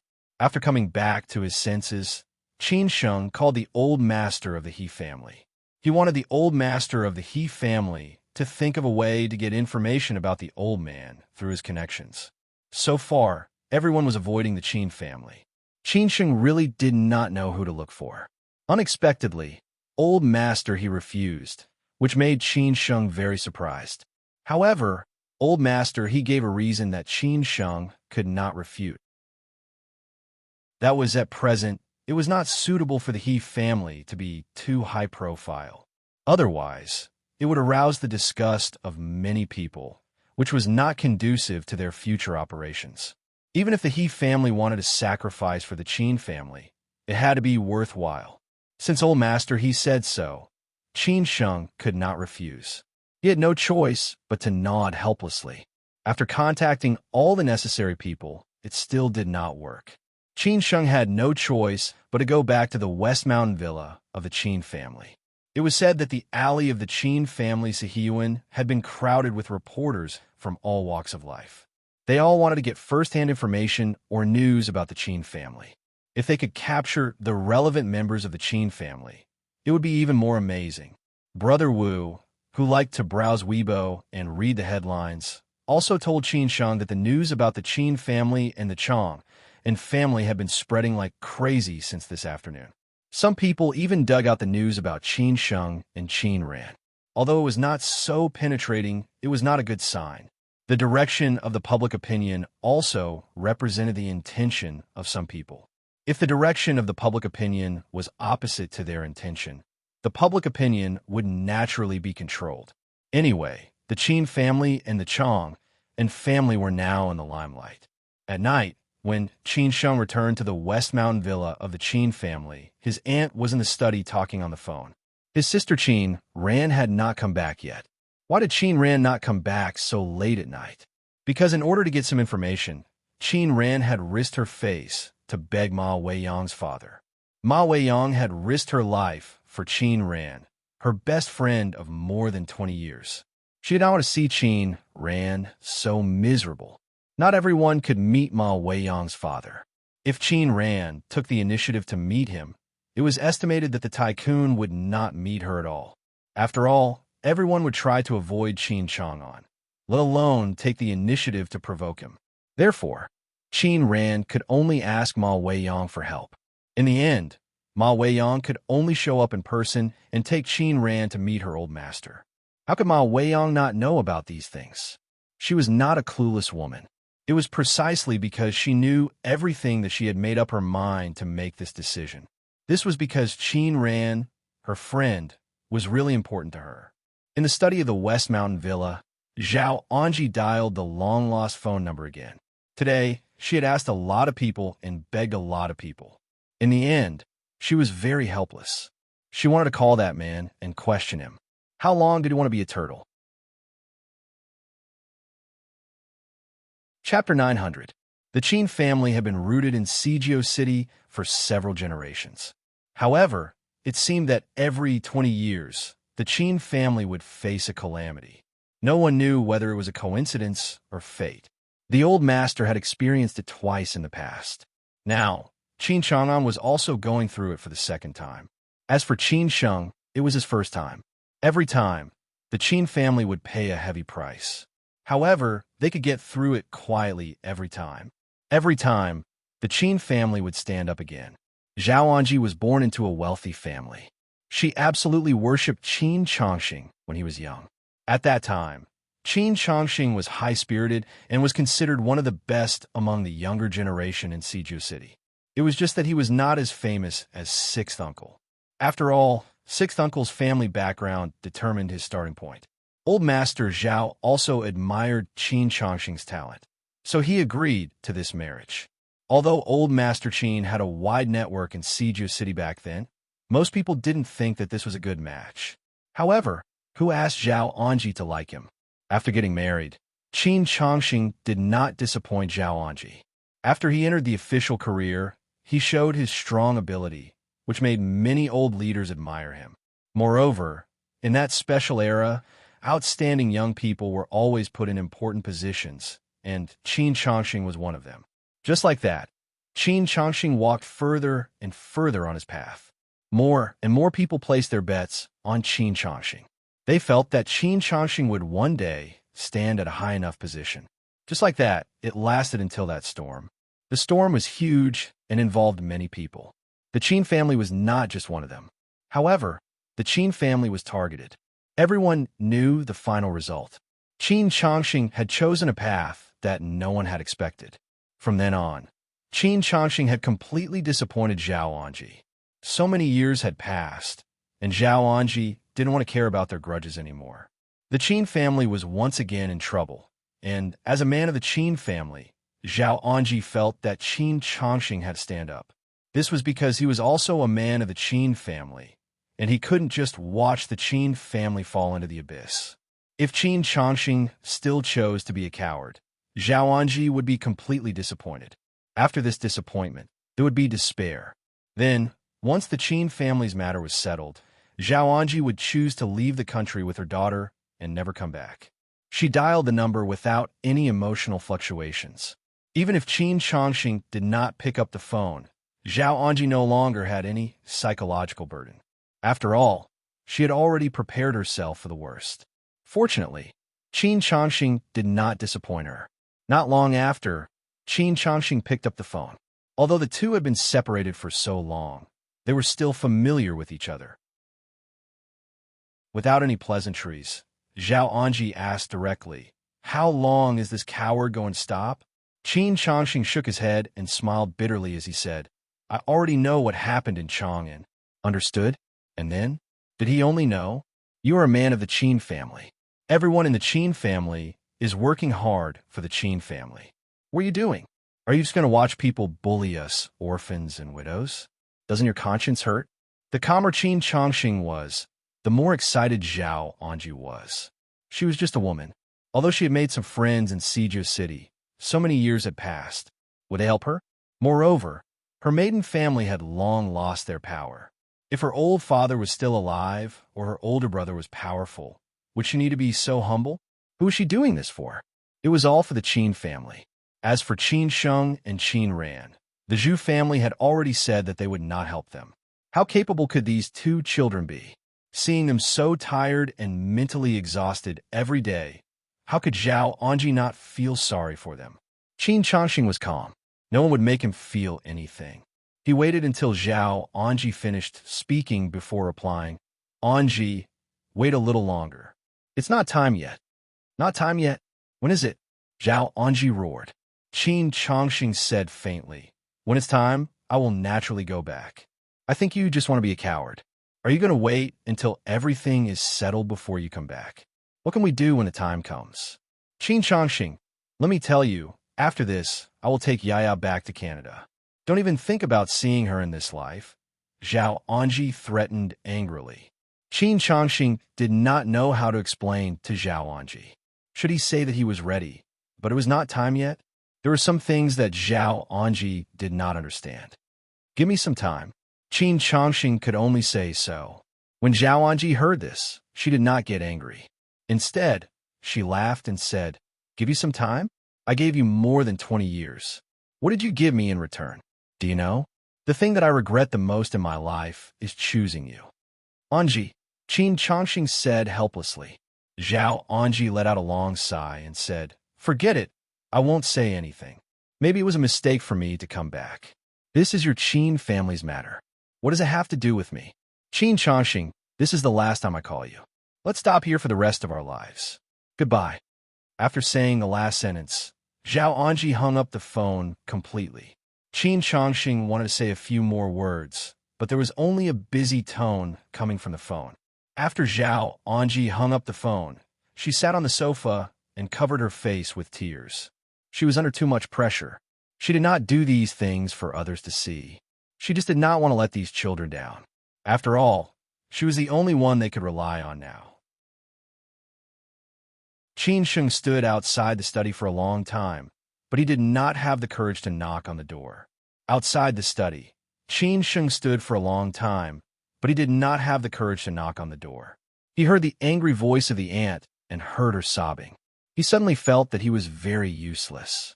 He had done a lot of things, but it was useless. This really made him feel very frustrated. Qin Sheng did not have the courage to go in, nor did he know how to comfort the aunt. He turned around and left with an ugly face.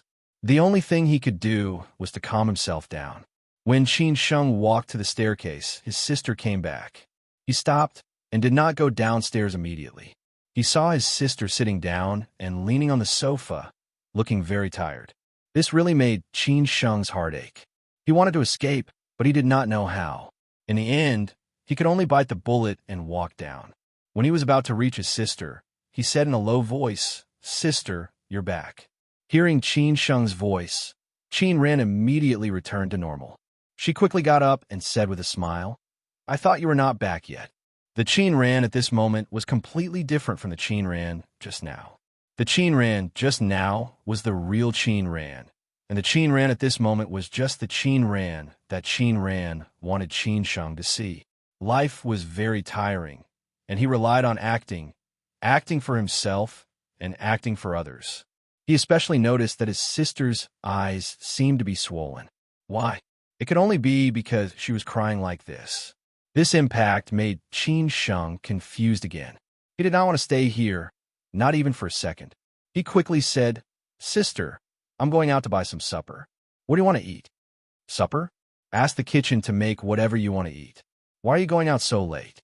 Qin Ran was a little confused. Qin Sheng smiled and said, "I don't want to bother them. I can go out to buy some. I can go out to get some fresh air." Qin Ran did not think much about it. She replied, "Then go. Remember to come back early. I don't want anything. How about losing weight these days?"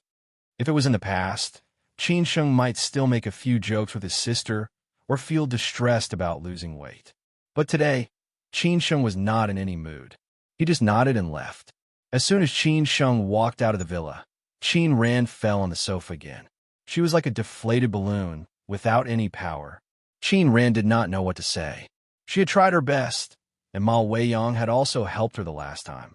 Although she had met Ma Weiyang's father, the result was not very satisfactory. Fortunately, Ma Weiyang had been by her side to help her. In addition, she had really broken down at that time. Ma Weiyang's father had promised to ask about this matter, but he would only ask, and he would not interfere. Even so, Qin Ran was already satisfied. At the Marriott Hotel at the foot of Mount Wutai, Qin Chongqing stood on the balcony and looked at the endless Mount Wutai, lost in thought. This was the place he had stayed in for more than 20 years. It was very familiar, but also very strange. A few days ago, he did not live in the temple anymore. He had also said goodbye to everyone in the temple. The big monk, who was like a brother and a master, smiled and nodded to him, saying that it was as he expected. As for the meaning behind this, Qin Chongqing could understand. Just as the old monk had said, his ties with the mortal world had not been severed. He did not belong here and would leave sooner or later. In the past, Qin Chongqing did not believe it, but now he had to believe it. Qin Chongqing did not wear a monk's robe anymore. He wore very casual, ordinary clothes. When he put on such clothes again, Qin Chongqing felt a little strange. He was not used to himself in the mirror, but he knew that it was himself. He had chosen to leave the mountain. He had no choice but to do so. If he still did not leave the mountain, he would be sorry to the ancestors of the Qin family. He would really be alone in the future. However, Qin Chongqing still wanted to wait a little longer. He already knew everything and was deducing everything. He felt that the Qin family's affairs were not so simple. Everything could not be seen only from one side. He did not think that this matter was only aimed at the Qin family. These years, the Qin family was indeed very prosperous under the management of his younger brother, Qin Chang'an. However, the Qin family was not qualified to be treated like this. In the past 2 days, he had studied a lot of things in the past few years in the Marriott Hotel. There were a few families who had been treated similarly to the Qin family, which family had not been prosperous in the past few years. They had always been successful in conquering the domestic market. In the foreign market, they were like local tycoons who were not sure of money. They were just buying. The final result was that they were in debt, and there were internal and external troubles. However, the difference between the Qin family and the other families was that the Qin family's affairs were too complicated. It involved many aspects and many people. How could it be so simple? Therefore, Qin Changxing did not think that this matter was aimed at the Qin family. He wanted to wait and see. What should happen had not happened yet.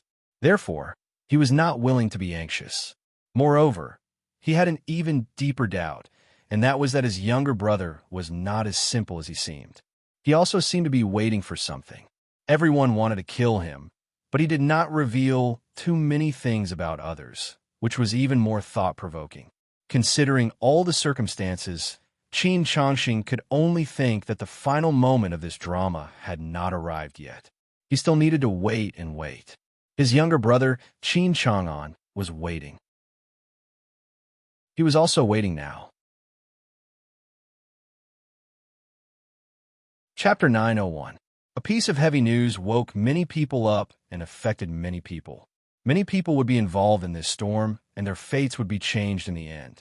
However, no matter how big the storm was, time would still roll on. It would not stop to wait for anyone. The day passed just like that. Some people added insult to injury. Some people took advantage of the situation. Some people stood and watched, and some people took advantage of the situation. The Qin family was the prey in everyone's eyes. In the end, no one knew whether they would be divided and eaten or killed. In the early hours of the morning, Qin Sheng, who was emotionally unstable, wandered on the street like a lonely ghost. He did not know where to go or who to look for. It seemed that no one would listen to his complaints, and no one would understand what he had experienced. After all, most people in the world were ordinary people. What he had experienced had to be borne by himself. In the past, when he was at his loneliest, Su Qin grew up with him. Later, when he was at his most difficult time, Lin Su was there with him. But now, both of them were not by his side. He was alone. Maybe he just wanted to be alone. Except for Chang Baji, Qin Sheng did not let anyone follow him. It seemed to be a little dangerous in the current environment, but Qin Sheng did not care about that. Chang Baji was driving. Qin Sheng sat in the back and squinted at the heavy traffic outside the window. He did not tell Chang Baji where to go. Chang Baji just drove aimlessly. After a long time, when Qin Sheng saw a few food stalls by the roadside, he asked Chang Baji to stop. Qin Sheng did not know why he wanted a drink. He missed the barbecue in Xiamor. He asked Chang Baji to wait in the car. He got off the car alone and went to the food stalls. He randomly found a seat and sat down.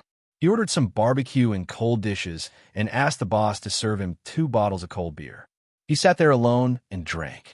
Qin Sheng was not drowning his sorrows with alcohol, nor was he out to get drunk. He just wanted to stay quietly and empty himself like this. He did not want to think about anything else. He had thought about what he should think about, and what should happen had happened.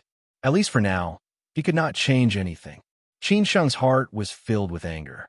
There was a table of men next to Qin Sheng, who were also eating and drinking alone. It seemed that the clothes they were wearing were not cheap, but they were somewhat dirty and wrinkled. It seemed that they had not bathed for a few days. Their hair was messy, and their faces were extremely greasy. Qin Sheng looked at him casually and saw that the man's eyes were slack and his spirit was haggard. He did not know what he had experienced to make him like this. However, who didn't have a story in their life? Who could live a smooth life? Qin Sheng did not have so much interest to care about other people's lives. He could not even solve his own difficulties. How could he have the time to care about others? After a few glasses of wine, Qin Sheng called Yukefi. When the phone was connected, he said embarrassedly, "Lao Si, I may not be able to go to your wedding. Please don't blame me." Yukefi was going to get married this weekend. If there was no such thing, Qin Sheng had planned to arrive in the morning of the day after tomorrow, and then go back to Beijing on Monday. Now it seemed that he could not go. After all, anything could happen in these days. He had to stay in Beijing. Yukefi had already known about the Qin family's affairs. Today's news could be regarded as a shock to the entire capital world.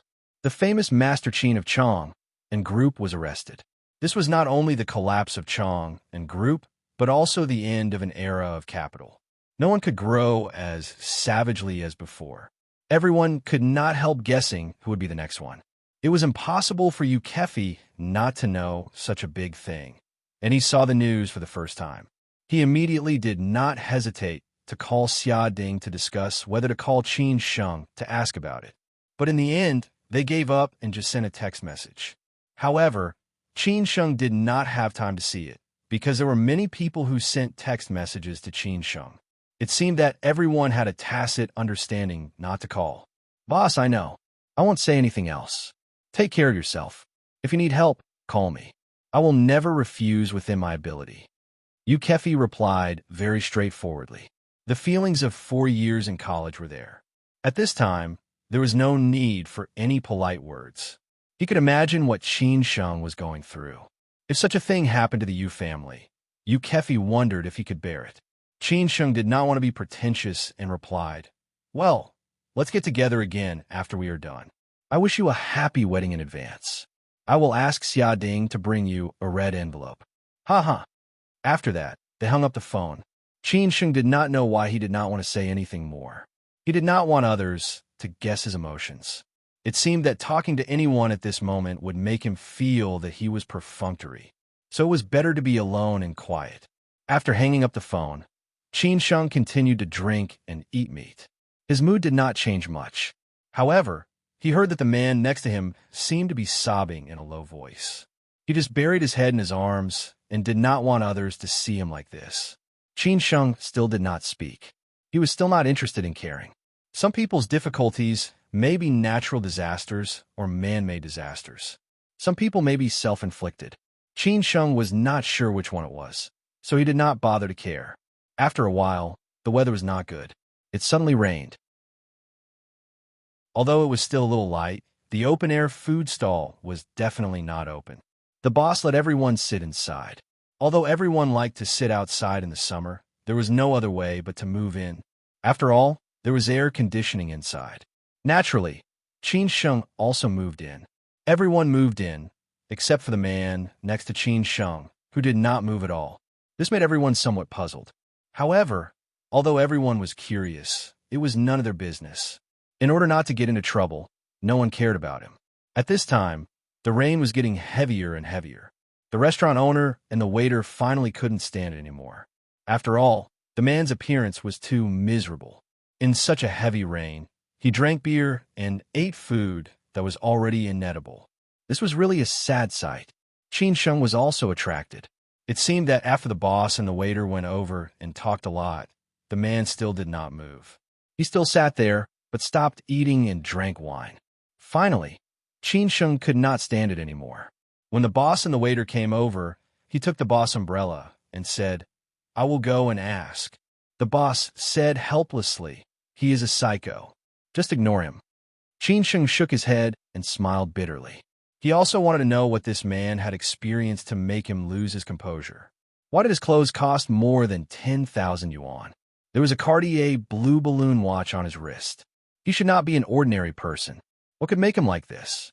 After Qin Sheng walked over, he lowered his head and said to the man, "As long as one is alive, there is no obstacle that cannot be overcome.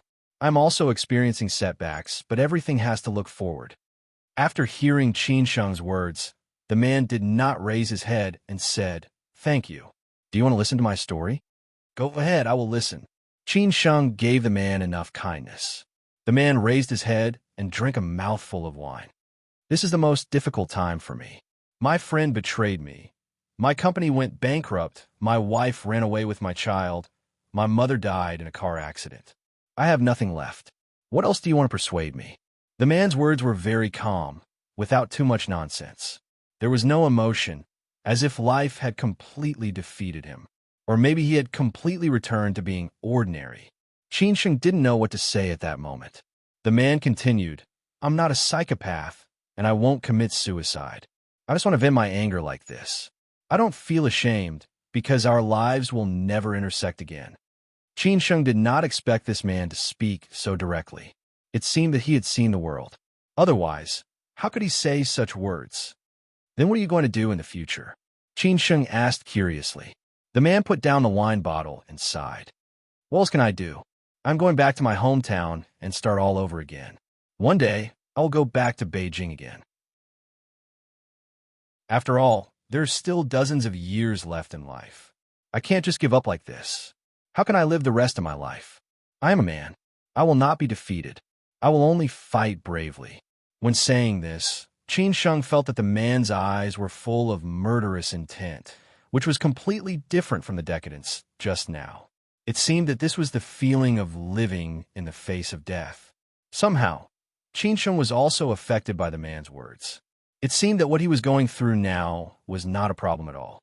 It seemed that it was true. Compared with what the man had experienced, he was so much happier. Qin Sheng thought about it carefully. If he were the man, would he be in the same state as the man at this moment? Okay, when you go back to Beijing again, we will definitely meet again. At that time, I will buy you a drink, Qin Sheng said firmly. After saying this, Qin Sheng did not try to persuade the man anymore. He turned back to the restaurant to pay the bill. He did not say what they had talked about just now. He just left the boss's contact number and asked the boss to give to the man later. He believed that they would meet again. At this time, Chang Baji came over with an umbrella and escorted Qin Sheng to the car. After a while, they drove away. Looking at Qin Sheng's disappearing figure, the man could not help thinking. Then he lowered his head and continued to drink. No matter how hard life was, it had to go on. 2 days passed by like this. The Qin family was still asking for information, but there was still no news. The Chang and group had completely become the sixth uncle's chess pieces. Chang Sini and Hao Mingyi took the initiative to resign and leave the Chang and group, but everyone knew that it was the sixth uncle who forced them to leave. Otherwise, he could not say that he had fired them, right? 2 days later, the sixth master's villa in Beijing welcomed a distinguished guest who had contributed a lot to the Qin family's affairs behind the scenes. Of course, he had helped the sixth uncle. Beside the distinguished guest was the middle-aged man who had appeared at the gate of the Yang family Sihiyuan that night and made Chang Baji feel threatened. Obviously, the big fish behind the scenes had surfaced. At the same time, in Shanghai, after Zhu Qingwen returned to Shanghai, he still could not persuade the old lady. In the end, the old lady quietly left for Beijing today. This was the first time the old lady had returned to Beijing after 8 years. Chapter 902. An explanation. The Beijing-Shanghai high-speed railway was currently the busiest and most profitable high-speed railway in China, with an annual profit of more than 10 billion yuan. Construction began in 2008, opened in June 11th, and began to make profits in 2015. It was far ahead of the project's original prediction of 5 years of construction and 5 years of profit. For many passengers, choosing high-speed railway brought more than convenience and comfort. For example, passengers who liked to smoke could get off the train and smoke along the way, which was incomparable to flying. At first, experts predicted that there would be absolutely not so many passengers. However, all the cities along the Beijing-Shanghai Railway were developed cities along the eastern coast. How could there be no passenger flow? It was said that the second line of the Beijing-Shanghai high-speed railway was already planned. Today, a Fuxing train departing from Shanghai Hongqiao welcomed a few distinguished guests. The entire business class cabin had been booked. Sitting in the middle was an old lady who was nearly 100 years old. Although the old lady had silver hair and a face full of wrinkles, she was amiable and looked very approachable. No one could guess the identity of this old lady. However, the flight attendant in the business class cabin had already been notified, and she was even more cautious when serving. Sitting next to the old lady was a woman who looked very graceful and elegant.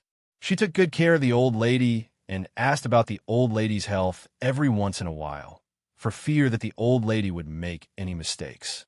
This old lady was none other than her old mother. The old lady was naturally the old lady of the Zhu family, and the noble woman was Zhu Qingwen. Today, the old lady returned to Beijing after 8 years, and Zhu Qingwen naturally had to accompany her in person. In addition, there were 2 nannies and 3 medical staff. Zhu Jiao also accompanied his grandmother back to Beijing today. He wanted to see his cousin who might be going through the biggest difficulty in his life. Zhu Zhangshun calmed the old lady down.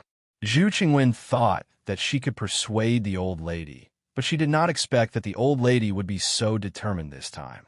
This was beyond Zhu Qingwen's expectation. In the end, she could only compromise because even her brother, who was in a high position, had compromised.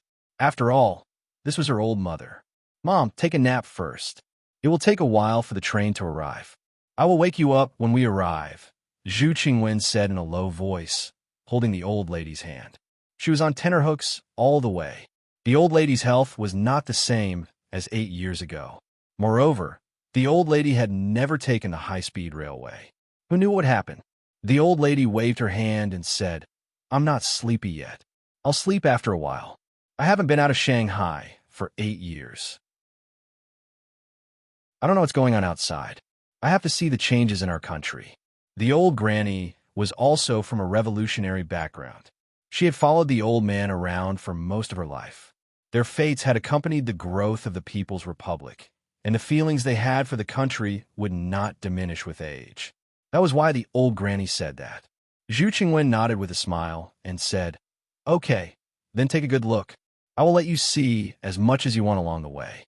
The old lady continued to look out of the window, while Zhu Qingwen dealt with things. Everything had been arranged in Beijing. When the time came, the sister-in-law would come to pick them up in person. As for the brother, he was tied up with work and could not leave. The old lady did not like to be too ostentatious. Wasn't it just going back to Beijing? This was the old place. The current arrangement was that after returning to Beijing, the old lady would directly live in a residential area in Xiangshan. The standard of the residential area was naturally very high. Ordinary people could not live in it. There are also many old friends of the old lady there. Usually, there would be people to accompany and chat with the old lady. The old man had moved here a few years after he retired. In the beginning, they lived near Fuyou Street. However, the old man felt that it was not convenient, so he moved away. Zhu Qingwen and the others had not told the Qin siblings that the old lady had returned to Beijing. Even Zhu Jiao had been strictly warned that if he secretly leaked the secret, he would break his legs when he got home. It was rare for Zhu Jiao to see his loving mother so serious and serious. He was instantly frightened. How would he dare to secretly leak the secret, unless he did not want to live anymore? At this time, Zhu Jiao was chatting with a new girlfriend. She was a talented girl from the Shanghai Conservatory of Music. Her family was also a scholar. Zhu Jiao liked her very much. Every day, he would go to the beautiful girl. The beautiful girl always looked neither sad nor happy. She even talked in a soft voice, which made Zhu Jiao enjoy it very much. He did not know whether he would be serious this time or continue to play around. Zhu Qingwen was not very strict with Zhu Jiao. However, she also had a bottom line. After all, Zhu Changshuan's identity was there. Nowadays, there were many sons who deceive their fathers. Therefore, once she found that Zhu Jiao had crossed the line, she would immediately nip it in the bud. In fact, Zhu Jiao's new girlfriend was the girl who had asked him to lend money to her last time. Zhu Jiao was not willing to ask others for this kind of thing. He did not have much pocket money, and he did not dare to ask for it from his family. If it was outside, he was afraid that something would go wrong. In the end, he turned to his rich cousin. Anyway, he did not need to return the money for a while. Naturally, he did not feel pressured. However, this matter was found out by his biological brother later. Compared to the other people in the Zhu family, Zhu Jiao's biological brother was especially strict with him. Fortunately, Zhu Jiao did not come back, and this matter was left unsettled. Zhu Jiao was chatting happily. The corners of his mouth would involuntarily rise. Anyone could see that they were in love. Zhu Qingwen laughed and said, "Jiao, when will you bring the girl home for me to see?" Zhu Jiao replied without turning his head. Another day, as soon as he finished speaking, he came to himself in an instant and explained in a hurry. "Mom, what are you talking about?" "I'm talking about something.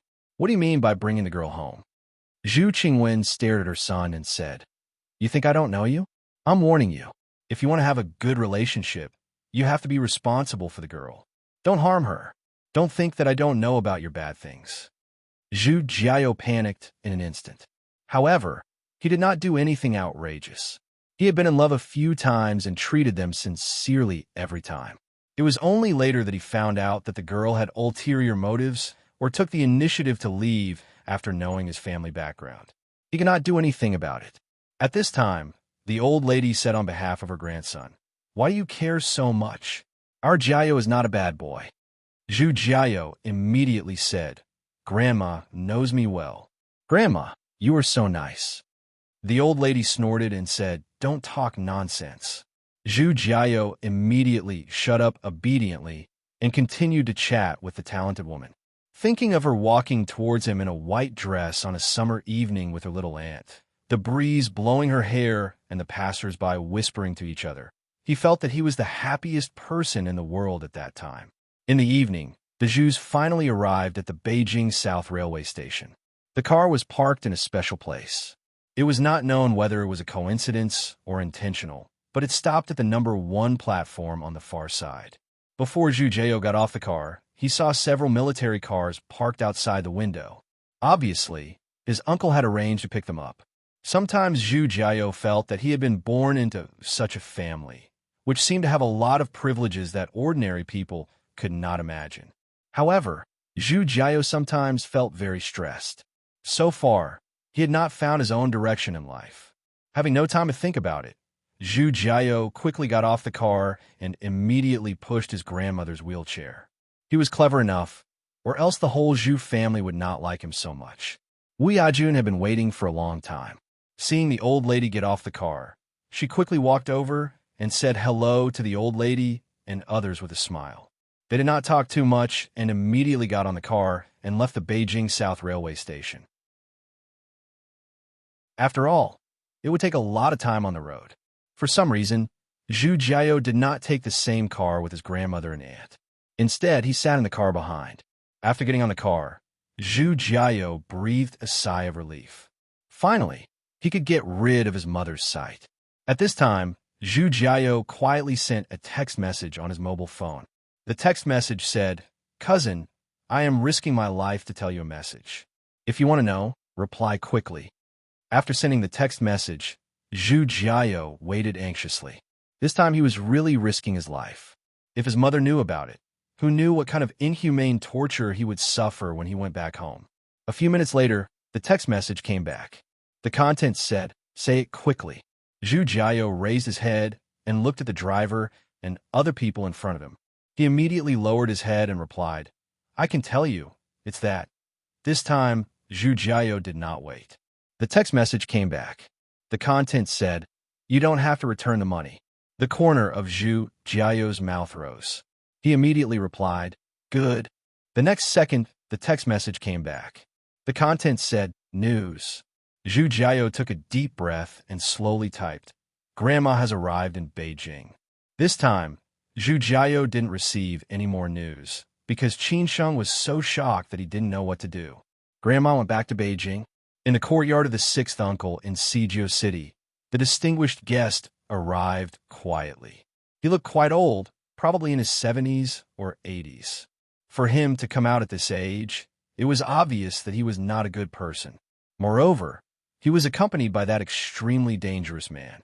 6th uncle had been waiting for a long time. This place definitely did not allow outsiders to enter. All the people here were his trusted subordinates. The security level was very high. No one was allowed to get close to this place. That was because the distinguished guest he was meeting today was the Qin family's old enemy. Back then, Qin Sheng's mother had died unexpectedly because of this distinguished guest. Therefore, if the Zhu family knew about this, 6th uncle could be sure that even if the Qin family could not do anything to him, the Zhu family would go all out to deal with him. With the Zhu family's current influence, he would really get into big trouble. 6th uncle sat on the purple sandalwood chair. When he saw the old man coming in, he immediately stood up and greeted him with a smile. "Brother, I have been waiting for you for a long time. We meet again." The old man, who was staggering with his back bent over medicine, slightly raised his eyes, glanced at 6th uncle, and said, "Lao Lu, you should give me an explanation. This is not what I want. Is this what you are capable of?" 6th uncle instantly felt a little nervous. Until now, he still did not know how powerful this old man was. However, he was sure that if the old man wanted to kill him, he could absolutely do it without anyone knowing. That was because the several assassinations against the Qin family were all sent by the old man. Chapter 903. I forgot to mention that a few days ago, Lao Guan's novel, The Inheritance of Toon, won the award of the National Press and Publication Administration and the China Writers Association as the Outstanding Online Literature Works of 2019, with the theme of celebrating the 70th anniversary of the founding of China. Thank you for your support. This slightly chubby, silver-haired old man was now 80 years old. His face was full of wrinkles and age spots. He was short and stooped, but his imposing manner was unstoppable. In particular, his hawk-like eyes and hooked nose made him look like he was born to be a bad guy. He would definitely be a villain in a TV series.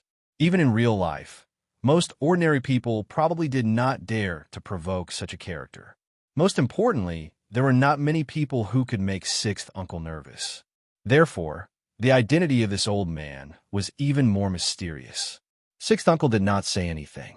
The old man had already walked slowly to the tea table. The dangerous man behind him moved a rosewood chair for the old man unhurriedly. After the old man sat down, he took 2 steps back and stood there quietly. Sixth Uncle was not an ordinary person. After adjusting his emotions quickly, he smiled and poured tea for the old man. He politely invited the old man to drink tea. The old man did not refuse. He had been a distinguished guest of many big shots. Otherwise, how could he have entangled with the Qin family and old Master Qin for so long? Old brother, things are different now. Some things can't be rushed. When I finish what I should do, it will be much more convenient for you to do things. Sixth Uncle said with a smile. If it were not for the help of this old man, how could he have brought down the Qin family so quickly? The old man's contributions could not go unnoticed. The 2 families that had supported Qin Chang'an in the past and supported him in the end were both persuaded by this old man.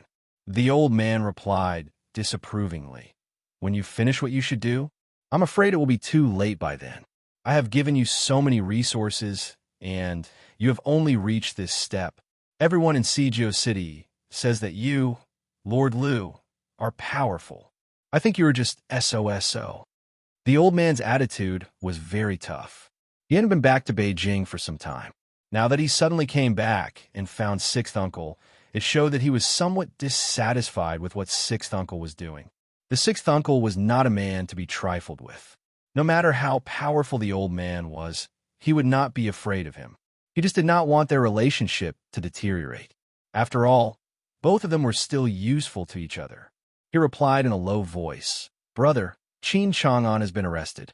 He will probably be sentenced to life imprisonment. Without Qin Chang'an, the Chang department will be gone, and the Qin family will be gone. At that time, the orphans and widows of the Qin family will be at your mercy." Why are you so anxious? Things are different now. If I were to be so direct, you would have to pay a heavy price. The old man sneered. This is all your excuse, isn't it? Elder brother, what do you think we should do? Sixth Uncle said unhappily. The old man was silent for a moment before he said, I'll trust you one more time. Give me a specific time. It won't take long.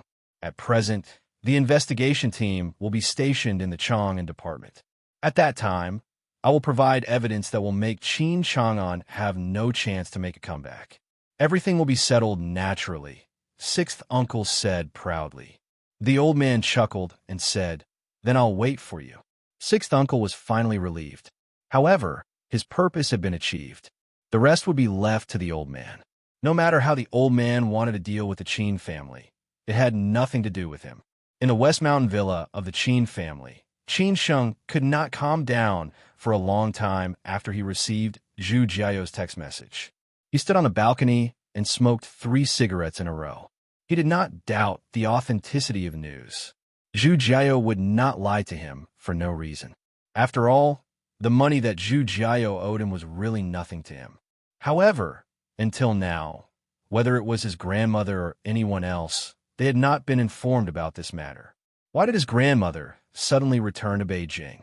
Was it because of the Qin family? Didn't the Zhu family say that they would not help?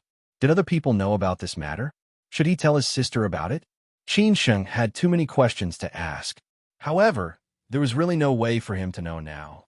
In the end, he chose to keep silent and pretend that nothing had happened. No matter why his grandmother suddenly returned to Beijing, he believed that he would find out soon. At this time, several people were sitting in the living room of the Qin family. They were discussing several important matters. Qin Sheng did not waste too much time and came out. She asked casually, "What's wrong?" Qin Sheng smiled and explained, "Nothing. I called Lin Su." "Okay, then let's continue," Zhao Anji said lightly. Although Hao Mingyi and Chang Sini had left the management of the Chang and school, they were still the directors. They were somewhat worried and said, "I heard that the investigation team is about to enter the Chang and school. The scope of the investigation will expand. If we still can't control the Chang and school, I am afraid that a lot of evidence will be against Master Qin. At that time, the result will be even more obvious." Zhao Anji replied, "We don't need to discuss this matter anymore. The Chang and school has nothing to do with us.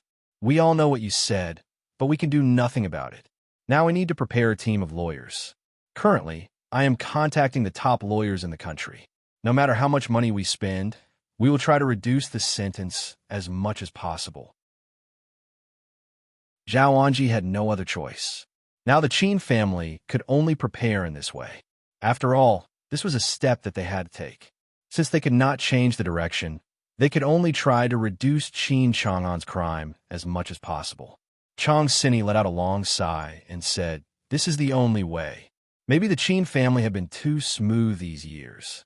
Finally, they had experienced the most difficult setback, and no one knew if they could get through it." Gong Sun, who had rushed back from Shenzhen, said at this time, "What about the two in Shenzhen and the Northeast? If they can't handle it well, the others will be ready to make trouble." Gong Sun was definitely on the Qin family's side. It was okay if the Chang and school was gone. The Qin family still had these industries. But if these people were also in trouble, the Qin family would have no way out. Therefore, Gong Sun hoped that these problems could be solved quickly. It was indeed not a small matter, but the Qin family could not be distracted at this time. If they could not handle the things in Beijing, they would have no energy to care about other things. Qin Sheng said helplessly, "Uncle Gong Sun, let them go first. When the things here are over, we will go back and deal with them. Let's see what they can do." Qin Sheng, this is the Qin family's last way out. You have to think about it carefully. If there is no way out, the Qin family will lose everything. Gong Sun was somewhat worried. Now that the Chang and school was gone, the Qin family's last property was also gone, and the Qin family situation was really too difficult. After that night, Qin Sheng had been relieved a lot. He was not as nervous as before. He replied calmly, "Uncle Gong Sun, as long as all the people in the Qin family are still alive, even if there's nothing left, so what? Back then, my father was able to build up the family from scratch. Qin Sheng, will not let you down." Hearing Qin Sheng's heroic words, Gong Sun was very pleased and nodded. He was afraid that these setbacks that Qin Sheng had never experienced before would completely defeat him. After all, when Qin Sheng returned to the Qin family was in the peak state.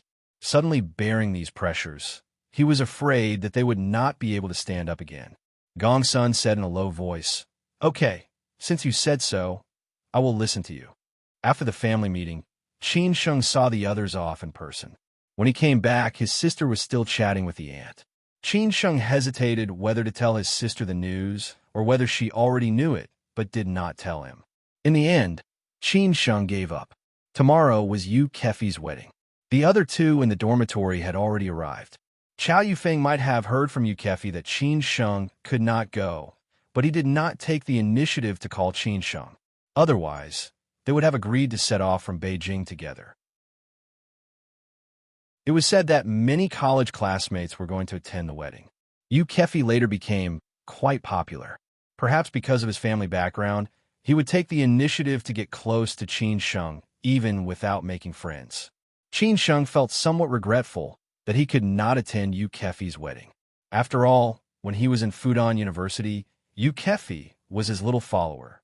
He also treated Yu Kefi as his younger brother. The two of them were quite close.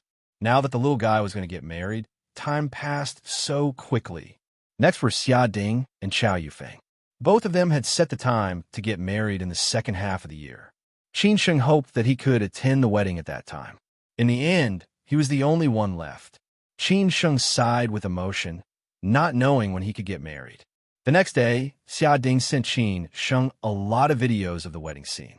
They all had a good time. Qin Sheng could only wish them well in silence. The weekend passed like this.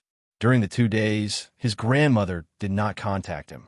Qin Sheng secretly called Zhu Jiao and learned that his small aunt had also accompanied his grandmother to Beijing. It seemed that his grandmother did not intend to go back to Shanghai in a hurry. She had already lived in her home in Xiangshan. This was more intriguing. But why hadn't she told them? Qin Sheng did not take the initiative to call his grandmother and small aunt. Otherwise, people would feel that he was too deliberate. After all, his grandmother was in Beijing now. This phone call would have a different meaning. In a high-standard residential area in Xiangshan, there were armed police on duty at the gate of the residential area. Even inside the residential area, there were armed police patrolling 24 hours a day. Any stranger entering or leaving the residential area would be strictly examined.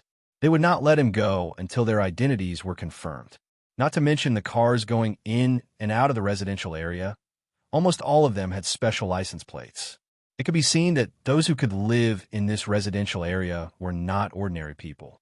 Many of them were big shots who could only be seen on TV. It had been 2 days since the old lady came back. She did not tell anyone that she was coming back. However, she still met her old acquaintances in the residential area. Everyone was very surprised that the old lady suddenly came back. After all, they all knew that the old lady had been living in Shanghai these years. Therefore, several old acquaintances took the initiative to visit the old lady. They talked about family trifles and past events. However, they did not stay long and left. Today, the old lady was going to the hospital for a routine physical examination. Zhu Qingwen and Wu Yajun accompanied her in person. No one knew that the old lady had another plan. That was, she could go to see the old man of the Song family and talk about that thing. Battlefield literature. Chapter 904. Not many people knew about the old lady's return to Beijing. Even the old lady's old friends who visited the old lady were told not to spread the news. She was old and didn't want others to disturb her life. Besides, there was no need to trouble others. Moreover, she had just arrived in Beijing and hadn't adapted to the environment yet. Everyone knew that and didn't say anything. What surprised the Zhu brothers and sisters was that the old lady had been back in Beijing for several days.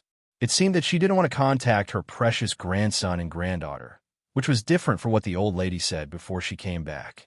At that time, the old lady said that she was worried that her precious grandson and granddaughter were bullied, so she wanted to come back.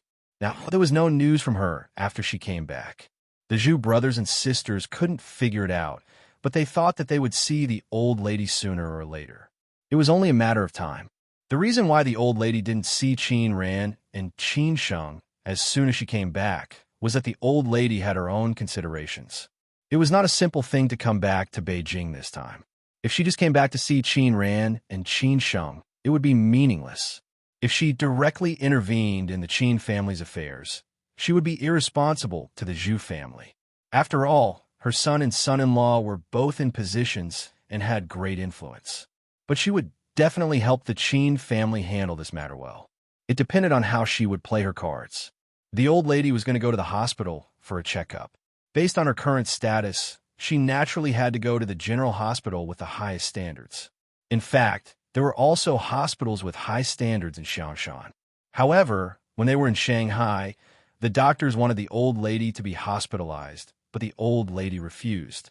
Today, they would go to the general hospital for a checkup.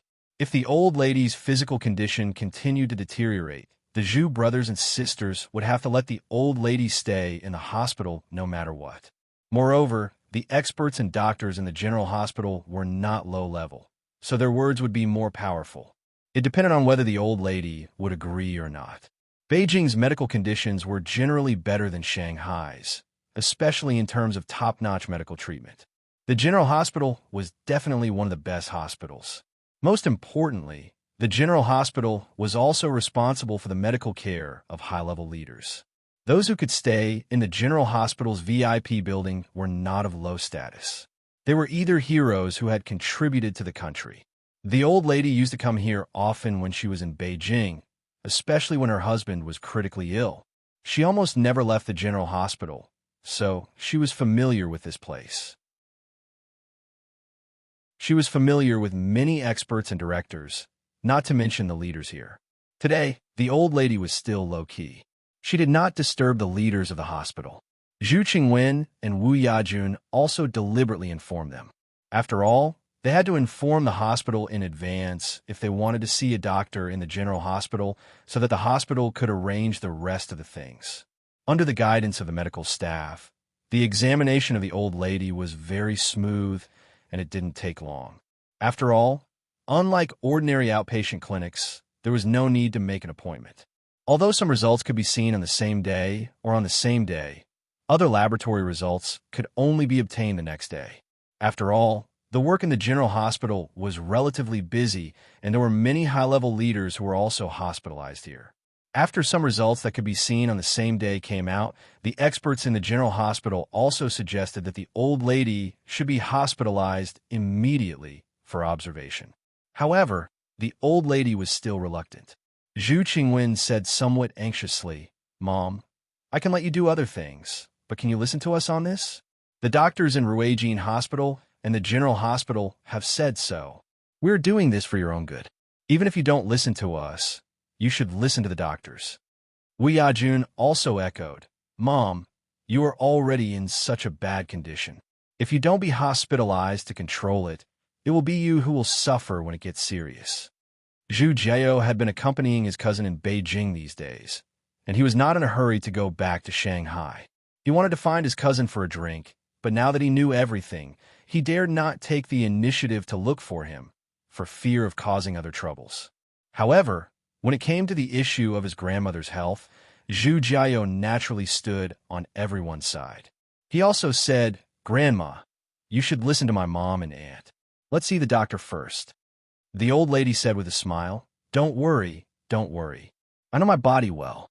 Wait for a while, and I will definitely listen to you." "Mom, no, give me a time. How long can I wait? I can wait for 10 days to half a month, half a year, or half a year.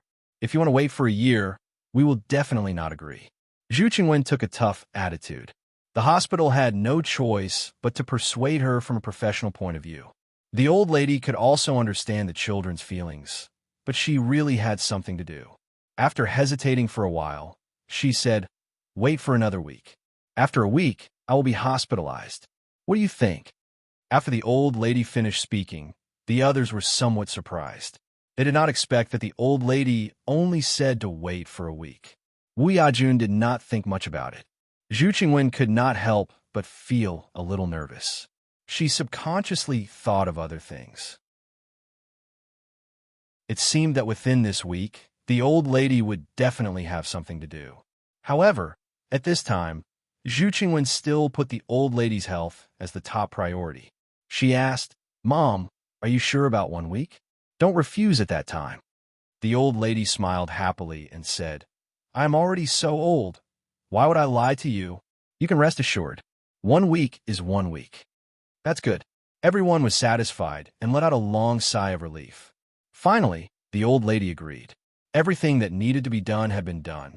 At this time, Zhu Qingwen said, "Mom, then let's go back. Brother will come over in the afternoon." The old lady had been back in the capital city for several days, but she had not seen her eldest son yet. After all, her eldest son was in a high position and was always busy with work. Today, he finally returned to the capital city. As soon as he came back, he hurried to see his mother, in case she would be angry. Anyway, in front of his mother, he was just a son. However, the old lady said, "Don't worry, I am here today. I'm going to visit an old friend. After visiting him, we will go back." "Old friend? Who?" Zhu Qingwen and Wu Yajun were somewhat curious. The old lady did not hide and said truthfully, "Old Master Song is hospitalized. Didn't you hear? Now that I am back, of course, I have to visit my brother." Zhu Qingwen and Wu Yajun looked at each other. It seemed that they really did not know this news. They did not know how the old lady knew. However, if old Master Song was really hospitalized, it was reasonable for the old lady to visit him. At this time, The old lady looked at the chief doctor and said, "Which ward is old Master Song in? Please take us there." Of course, the chief doctor knew who old Master Song was. After all, he was an important patient in the hospital. Many leaders of the hospital had informed the leaders of the hospital and cared about him many times. In the past few days, several leaders had come to visit old Master Song. After all, old Master Song was a very important person. Without hesitation, the chief doctor directly led the Zhu family to old Master Song's intensive care ward. At the same time, he sent someone to inform them to see if it was appropriate to go to old Master Song at this time. If it was inconvenient for old Master Song to rest, there was nothing he could do. In old Master Song's intensive care ward, he was sitting in a wheelchair and reading the newspaper. At this time, the head nurse came to inform him that the old lady of the Zhu family would visit him. Old Master Song was a little curious about which old lady of the Zhu family would visit him. He certainly did not expect that it would be this old lady of the Zhu family. After all, the old lady had not been back to Beijing for many years. Today, Song Hushing came over to accompany his grandfather. When he heard what the head nurse said, he asked, "Which old lady from the Zhu family?" The head nurse had already received the news that not everyone could visit old Master Song. Old Master Song and the Song family didn't want too many people to disturb him, so they would inform him in advance every time someone came to visit. If old Master Song agreed, they would let them in. If old Master Song didn't agree, they could only politely decline. If the visitor was of a high rank, the Song family would personally come to visit. At this time, the head nurse slowly explained which old lady from the Zhu family she was. Being able to become the head nurse here meant that she wasn't an ordinary person. With just a few words, she made her identity clear. Whether it's Song, both the old master and Song Hushing were shocked when they heard that it was the old lady of the Zhu family. When did the old lady return to Beijing? Why didn't they hear anything about her? Old Master Song did not think much about it. After he came to his senses, he quickly said, "Please, please." Song Hushing also stood up in a hurry. He didn't like the Qin family, but he respected the Zhu family very much. Moreover, the Zhu family status was like the sun at noon now. No one dared to disrespect the Zhu family. After a while, the old lady walked into old Master Song's ward with the help of Zhu Qingwen and Wu Yajun. Zhu Jiao and the others didn't come in. After all, they didn't want too many people to disturb old Master Song. When old friends saw each other, tears ran down their faces. After the old lady walked into the ward, she saw old Master Song sitting in a wheelchair. She quickly walked to him and said, "Hi, old brother." Old Master Song and old lady Zhu had known each other for most of their lives. Now they were very old. Moreover, they hadn't seen each other for so many years. How could they not be excited? Old Master Song also stood up excitedly when he saw old lady Zhu. Song Hushing hurried to support his grandfather. When the two old men shook hands, their eyes were already red. They were really excited. Old Master Song said incoherently, "When did you come back? Why didn't you tell me?" The two old men chatted politely in this way. The others hurried to persuade them not to be too excited. After all, they were both too old and in poor health. If they were too excited, it would be easy for them to get into trouble. After a long time, the crowd finally calmed the two old men down. Old lady Zhu sat next to old Master Song and chatted with him. They held hands tightly and didn't let go. As people got older, they had fewer and fewer friends. It was such a happy thing for them to see their old friends again after so many years. Zhu Qingwen and Wu Yajun had also greeted old Master Song. They had seen old Master Song on various occasions before. Song Hushing naturally obediently called old Madam Song Grandma. Old Madam Song also praised Song Hushing. "How long will you stay this time?" Old Master Song asked with concern. Old lady Zhu said with a smile, "I won't leave again. I won't leave again this time.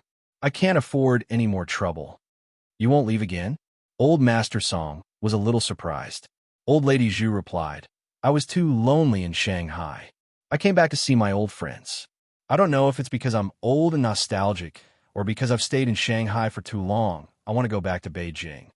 Old Master Song said casually, That's good. I won't leave again. We can see each other often in the future. We will definitely see each other often in the future. I'll have to come here to accompany you in a few days. Old Lady Zhu laughed at herself.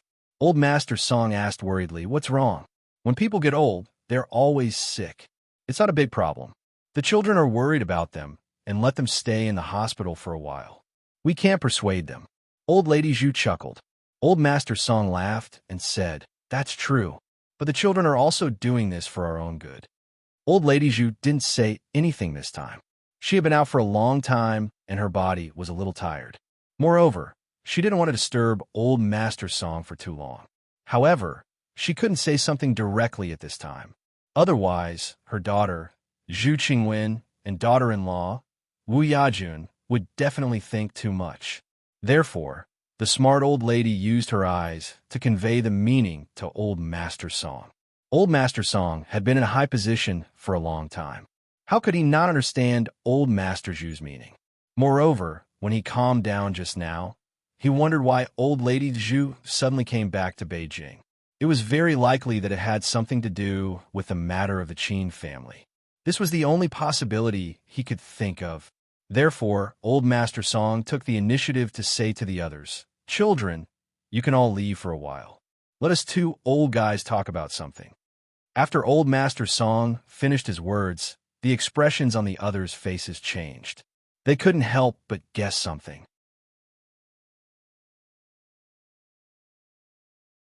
Chapter 905.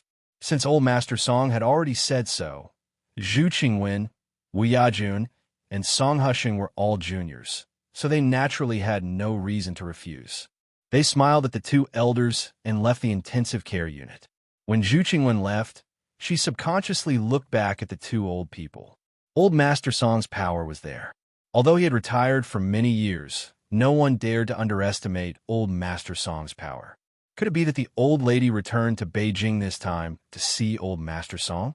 Or persuade him to help the Qin family? Or the Zhu and Song families together? If she could persuade Old Master Song, it might be possible to change the situation. But why would the Song family help the Qin family? Although the two families were old friends, it was impossible for Old Master Song to speak for the Qin family. Besides, the Zhu family hadn't done anything yet. Why would the Song family help? Zhu Qingwen thought about it and couldn't figure it out. But he was sure that the two old men must be talking about the Qin family. Song Husheng thought the same.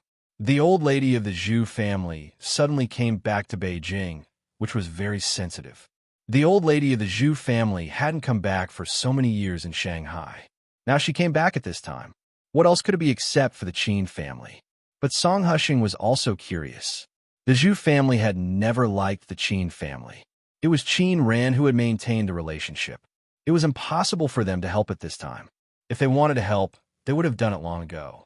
They didn't have to drag the Song family into this. Besides, Grandpa had made it clear that he would not help the Qin family through the crisis. This was his principle. What could the two old men talk about? Song Husheng couldn't help thinking about that, but then he shook his head hard. It was a matter between the Song and the Qin family. The Zhu family couldn't interfere. Besides, the Zhu family might not know about it. It seemed that he was thinking too much. After everyone left the ward, the atmosphere was more natural. Old Master Song asked casually, "Did you come back for the Qin family this time?" The old lady answered honestly, "Yes and no. I don't understand. But the Zhu family hasn't had much contact with Chong in these years. I don't think you came back for Chong'an." Old Master Song saw it clearly. The old lady said disdainfully, "Of course not. I haven't forgiven him until now. How could it be for him? For him to end up like this today, it was the price he had to pay. He couldn't blame anyone else. Moreover, he was your favorite student back then. Even you didn't speak up for him. So what reason do I have to speak up for him?" Old Master Song frowned and said, "Then why did you come back?" The old lady let out a long sigh and said, "Alas, it's all because of my beloved grandson and granddaughter. My poor daughter died early and left the poor children behind. Ran has been taken care of by us all these years, but my grandson has been wandering outside for so many years. Now he has just come back to live a comfortable life for 2 days, and then he encountered such a thing. I really don't know what I owe the Qin family in my previous life. Old Master Song roughly understood what Old Lady Zhu meant. He said casually, Qin Chang'an is Qin Chang'an. Qin Ran and Qin Sheng are Qin Ran and Qin Sheng. These two things are not related. Even if something happens to Qin Chang'an, it has nothing to do with Qin Ran and Qin Sheng. You can ask them to stay out of this. Old Lady Zhu said helplessly, if that's the case, I don't have to go back to Beijing. I know my two grandsons and granddaughter's temper. Anyway, Qin Chang'an is their father. Of course, they won't stay out of it. That's why I came back to Beijing. Old Master Song squinted and asked, what do you want to do? I want Qin Sheng and Qin Ran to break up with the current Qin family and Qin Chang'an. Old Lady Zhu said firmly. She seemed to be very determined. Old Master Song was lost in thought. It seemed that Old Lady Zhu came back for the Qin family, but he still didn't know what she wanted to do.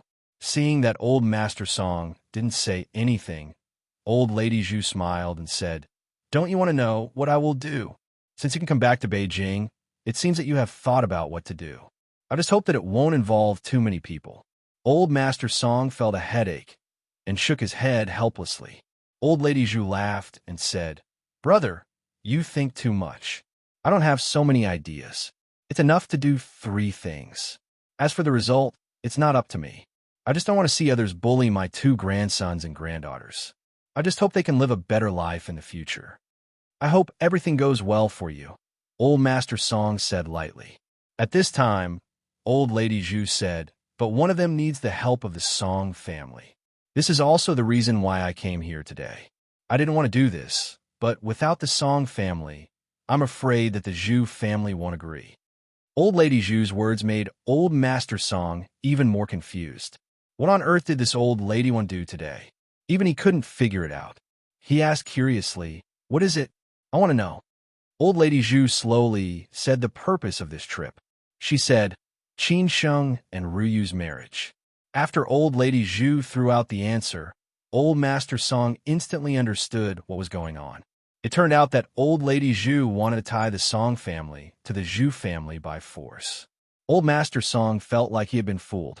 Seeing that Old Master Song didn't say anything, Old Lady Zhu continued, I know that you and the old guy from the Qin family were engaged. What? Now you don't want to admit it? Or do you think that the Qin family is in trouble now and doesn't deserve the Song family? Or do you want to go back on your word? Let's take a step back. You agreed to the marriage because you owed the old guy. You can't deny it when the old guy is gone. Old Master Song was not angry at all. He just smiled helplessly and said, I finally understand. You're forcing me to stand on your side, right? You can't say that. I didn't force you to make a choice. This is what you should do. Even if it's not now, it will be in the future. It's okay if you don't do it. Just pretend that I didn't say anything or come here.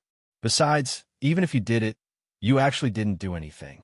I didn't ask you to plead for leniency or help, nor did I break your principles. Old Lady Zhu said with a smile. It seemed that Old Master Song was completely controlled by her.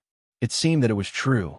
Today, Old Lady Zhu was completely different from the amiable old lady of the past. The old lady was even more imposing than Old Man Song.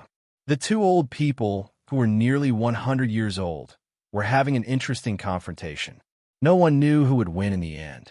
Old Master Song let out a long sigh and said helplessly, I won't talk about the marriage. As long as the 2 kids don't have any objections, I won't. Anyway, this is what I promised the Qin family. Of course, I can't go back on my word. However, apart from this, I won't talk about anything related to the Qin family. Once I open my mouth, it won't be easy. In front of the country, an old man like me is nothing, not to mention the Qin family. Old Lady Zhu sighed and said helplessly, Brother, don't worry. Brother, don't worry. I know what I'm doing. I have principles. Otherwise, I won't be able to face the old man after I die. I'm just doing something for the 2 kids. I'll let them make a choice. If they don't listen to me, there's nothing I can do.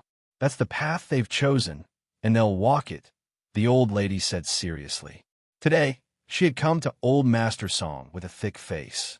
Old Master Song agreed, not only because he owed the Qin family, but also because he trusted her. Old Master Song felt a headache and said, Children have their own happiness. I won't care about anything in the future. Old Lady Zhu said shyly. Brother, I'm really bothering you today. I'm a little tired. Let's not talk anymore. You should go to bed early. When I come over another day, we'll have plenty of time to chat. Old Master Song waved his hand and said, Then I won't see you off. Don't get too tired because of this. Your health is more important. Got it, brother. I'm leaving. Old Lady Zhu was a little tired and was about to leave. At this time, she did not forget to remind him, Brother, remember what you said. As long as the two kids don't have any objections, I hope the Song family won't put pressure on Ruyu.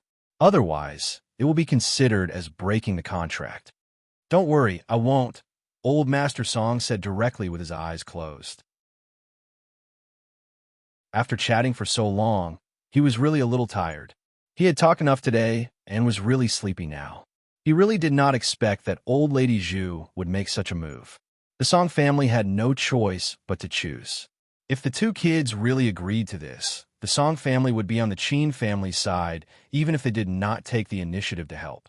This might be the last thing the Song family could do for the Qin family without challenging his principles and bottom line. It could also be considered as returning all the favors to the Qin family. However, everything was just like what Old Lady Zhu said. She was just doing something for the two kids. As for the rest of the things, the old guys could not make the decision. When Old Lady Zhu pushed the door open and came out, Zhu Qingwen and Wu Yajun quickly stood up and held the old lady. They said, Mom, why didn't you call us? Zhu Qingwen, Wu Yajun, and Song Hushing were all a little anxious. They had been chatting for so long in the ICU, but they did not know what they were talking about. They sat outside and could not hear them at all. They could only say that the ICU security was really high. I'm not so old that I can't walk anymore. Let's go home, Old Lady Zhu said with a smile. Zhu Qingwen and Wu Yajun quickly held the old lady and walked out. When they passed by Song Hushing hurriedly said, Grandma, take care. There was no one else here today, so Song Hushing naturally could not see Old Lady Zhu and the others off in person. Old Lady Zhu smiled and nodded to Song Hushing. Song Hushing hurriedly walked into the ward. Seeing that Grandpa was sitting there tiredly, Song Hushing called the doctors and nurses to put Grandpa in bed to rest. But she was more curious about what on earth the two elders were talking about. On the way back to the Zhu family, before Zhu Qingwen and Wu Yajun asked anything, Old Lady Zhu had already fallen asleep in exhaustion. She was old and did not have the time and energy to care about other things. But for the sake of her two grandchildren, she had no choice this time. Fortunately, everything went well today. Tomorrow was the next thing.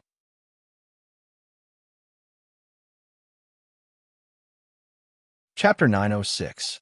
Because of the old lady's sudden return to the capital, the ending became complicated again. The Zhu family and the Song family were involved inexplicably. When the Zhu family returned to the residential area of Xiangshan, the kitchen began to prepare a sumptuous dinner. After all, the man who held a high position in the Zhu family would be back soon. It was not easy for Zhu Weiguo to reach such a prominent position today. Everyone in the Zhu family benefited from it. The Zhu family could still stand in Sijio City after the death of the old master. And now there was hope for the Zhu family to rise to the next level, all thanks to Zhu Weiguo's unremitting efforts. After the old lady came back, she went to bed and didn't wake up until 6 o'clock. Today, all the direct descendants of the Zhu family in Jing City were here, except for Qin Ran and Qin Sheng. It seemed that the 4 generations of the Zhu family were happy and harmonious, but no one dared to mention Qin Ran and Qin Sheng in front of the old lady, for fear of making the old lady unhappy. Moreover, this was the first family gathering of the Zhu family after the old lady returned to Jing City. At 6:30, Zhu Weiguo came back on time. Hearing the noise at the door, everyone hurried to stand up. Zhu Weiguo walked in alone, and the others were waiting outside. After greeting everyone, he went to greet his mother. In the past, he always hoped that the old lady would come back to the capital, so that he could see her more often. Otherwise, if the old lady stayed in Shanghai all the time, it would be difficult for him to see her more than a few times a year. After all, He was too busy with work nowadays. Zhu Weigua felt a little uneasy when the old lady suddenly came back. It was not only because of the Qin family, but also because of other inexplicable feelings. In short, Zhu Weigua was very uneasy, especially worried about the old lady's health. So he had been urging Zhu Qingwen these days. "Mom." Zhu Weigua half squatted in front of the old lady, without any imposing manner. At this moment, he was just an ordinary son, like most ordinary men. When Zhu Weigua wanted to ask more questions, the old lady said casually, "Let's eat." In the past, when the old lady saw her filial son, she would be very happy. She would always talk to her son, but this time she did not seem to be in a good mood. Everyone could tell what was going on with her attitude. Originally, everyone was very happy. They were still talking and laughing in the living room, but now they didn't dare to say anything. Only a few children were left playing around.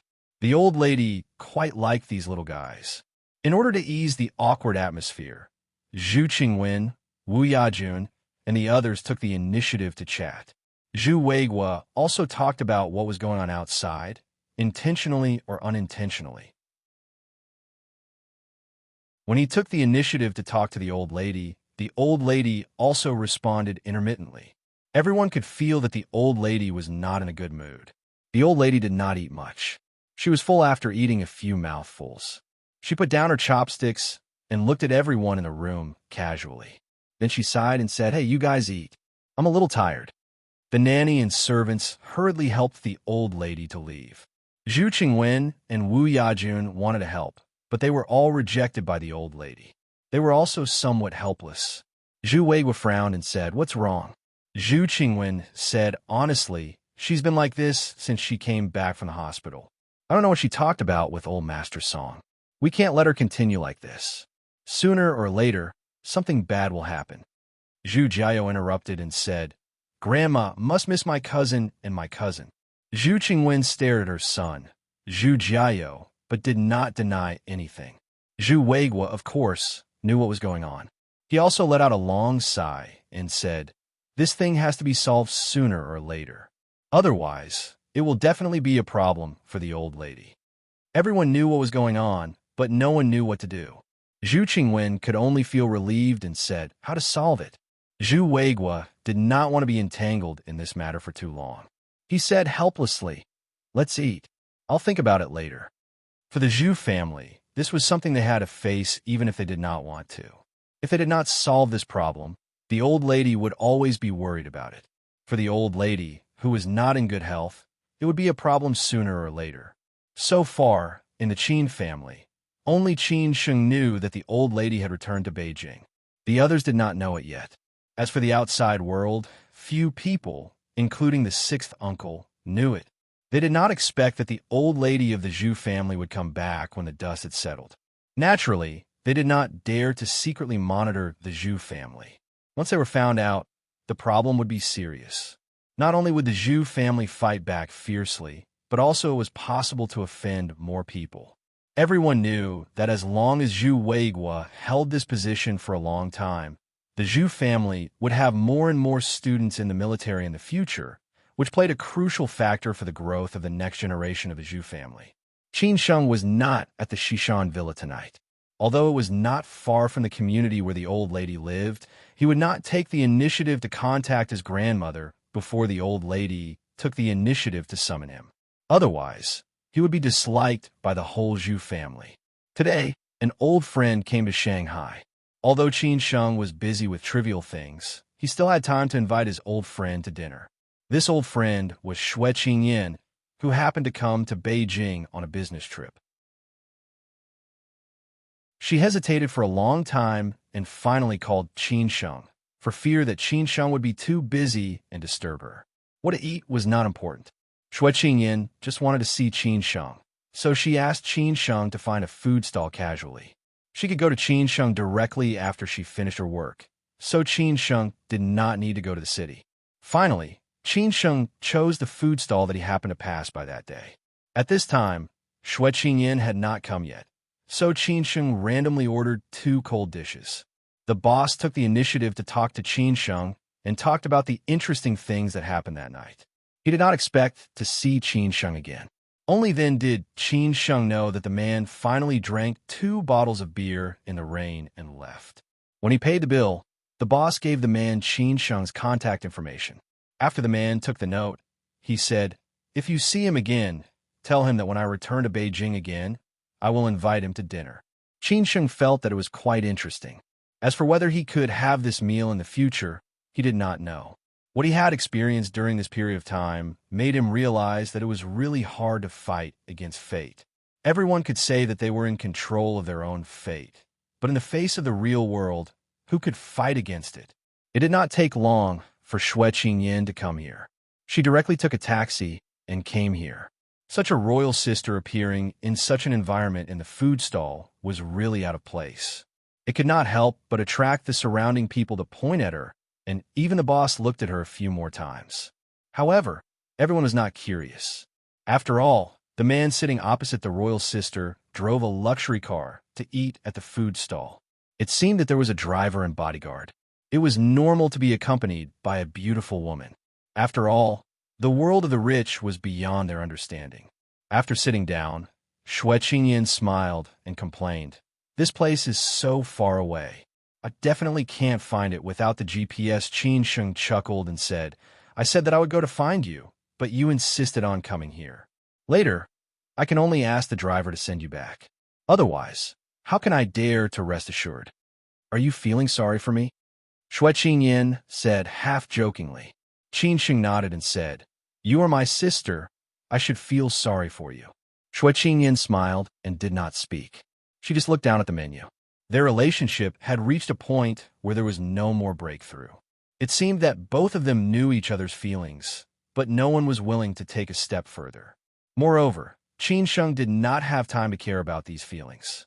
After ordering, Xue Qingyin ordered a beer and poured herself a glass. Then she looked up and asked, "Is it difficult during this period of time?" "Very difficult," Qin Sheng replied truthfully. Xue Qingyin asked again, "Very tired?" "Very tired." "Can you still bear it?" "I have to bear it even if I can't. I have no choice." Qin Sheng sighed and said. Xue Qingyin continued to ask, "Do you regret coming back to the Qin family?" Qin Sheng looked into the distance and said thoughtfully, "There's nothing to regret. This is what I should experience. Even if it's not now, it will be in the future. Maybe after I get through this, everything will be fine." Xue Qingyin suddenly held Qin Sheng's hand and said, "Then I will wait for you." Qin Sheng was a little overwhelmed. Xue Qingyin did not go further. After letting go of his hand, she said, "I have asked all the questions I need to ask. Today, I'm just here to drink with you. There is no need to get drunk. Let's drink until we are drunk." "Okay," Qin Sheng smiled and said. At this time, what he needed most was a drinking buddy. For the rest of the time, Xue Qingyin really did not ask anything. She just accompanied Qin Sheng to drink and talked about the things in Shanghai. For example, how Lei was almost fully recovered, and he said that he would come to Beijing to help Qin Sheng. Shangshan Ruoshui did not have Qin Sheng now, and everything was going on as usual. As for Lin Su, Xue Qingyin helped Lin Su a lot. The two of them were now best friends who talked about everything. They often went shopping, watched movies, ate, and so on. When Qin Sheng was not in Shanghai, Xue Qingyin helped him take care of Lin Su. They did not drink much. Qin Sheng drank 6 bottles, and Xue Qingyin drank 4. It was almost time. Qin Sheng asked Brother Wu to send Xue Qingyin back. When Xue Qingyin left, she was a little reluctant. She was more worried about Qin Sheng. There was one thing she did not tell Qin Sheng. After hesitating for a long time, she finally gave up. Because Lin Su had told him not to say it first, Xue Qingyin could only bear it. In the morning, when everyone woke up, it was already raining outside. The weather in summer was so temperamental. The old lady woke up a little late today. Maybe she did not have a good rest last night. She looked a little tired. After breakfast, she said that she was going to visit an old friend. Zhu Qingwen went out early in the morning. Wu Yajun also went back home last night, so the others could not make up their minds. The old lady was a little angry. The others nodded and agreed. Of course, they would bring the nanny and medical staff in case of any accidents. No one could bear this responsibility. After leaving the community, the old lady did not tell the driver the specific location. She just asked the driver to drive to the city. After entering the city, the old lady said that she was going to Dongchang District. The driver did not think much. It was not until they reached Dongqing District that the old lady told him the destination. Zhu Qingwen had been calling the old lady to ask where she was going. When he knew the place that the old lady wanted to go, Zhu Qingwen's face changed instantly. He rushed there without hesitation.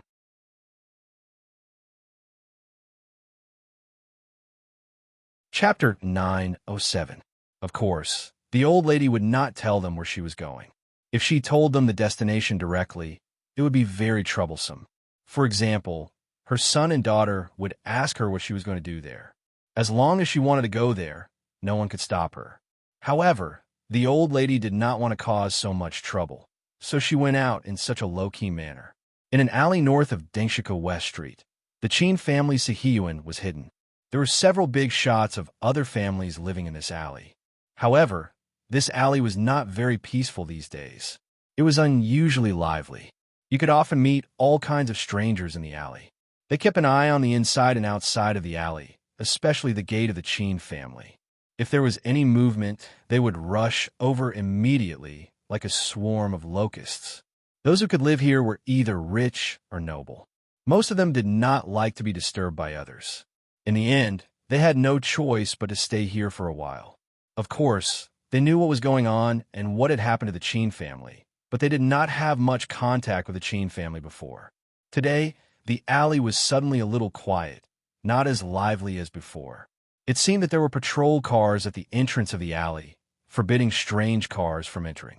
The locusts that had been hiding here were finally driven away, but they did not leave. Instead, they gathered at the entrance of the alley and around it. The more noisy it was, the more they knew that there must be big news. Why were they driven away suddenly?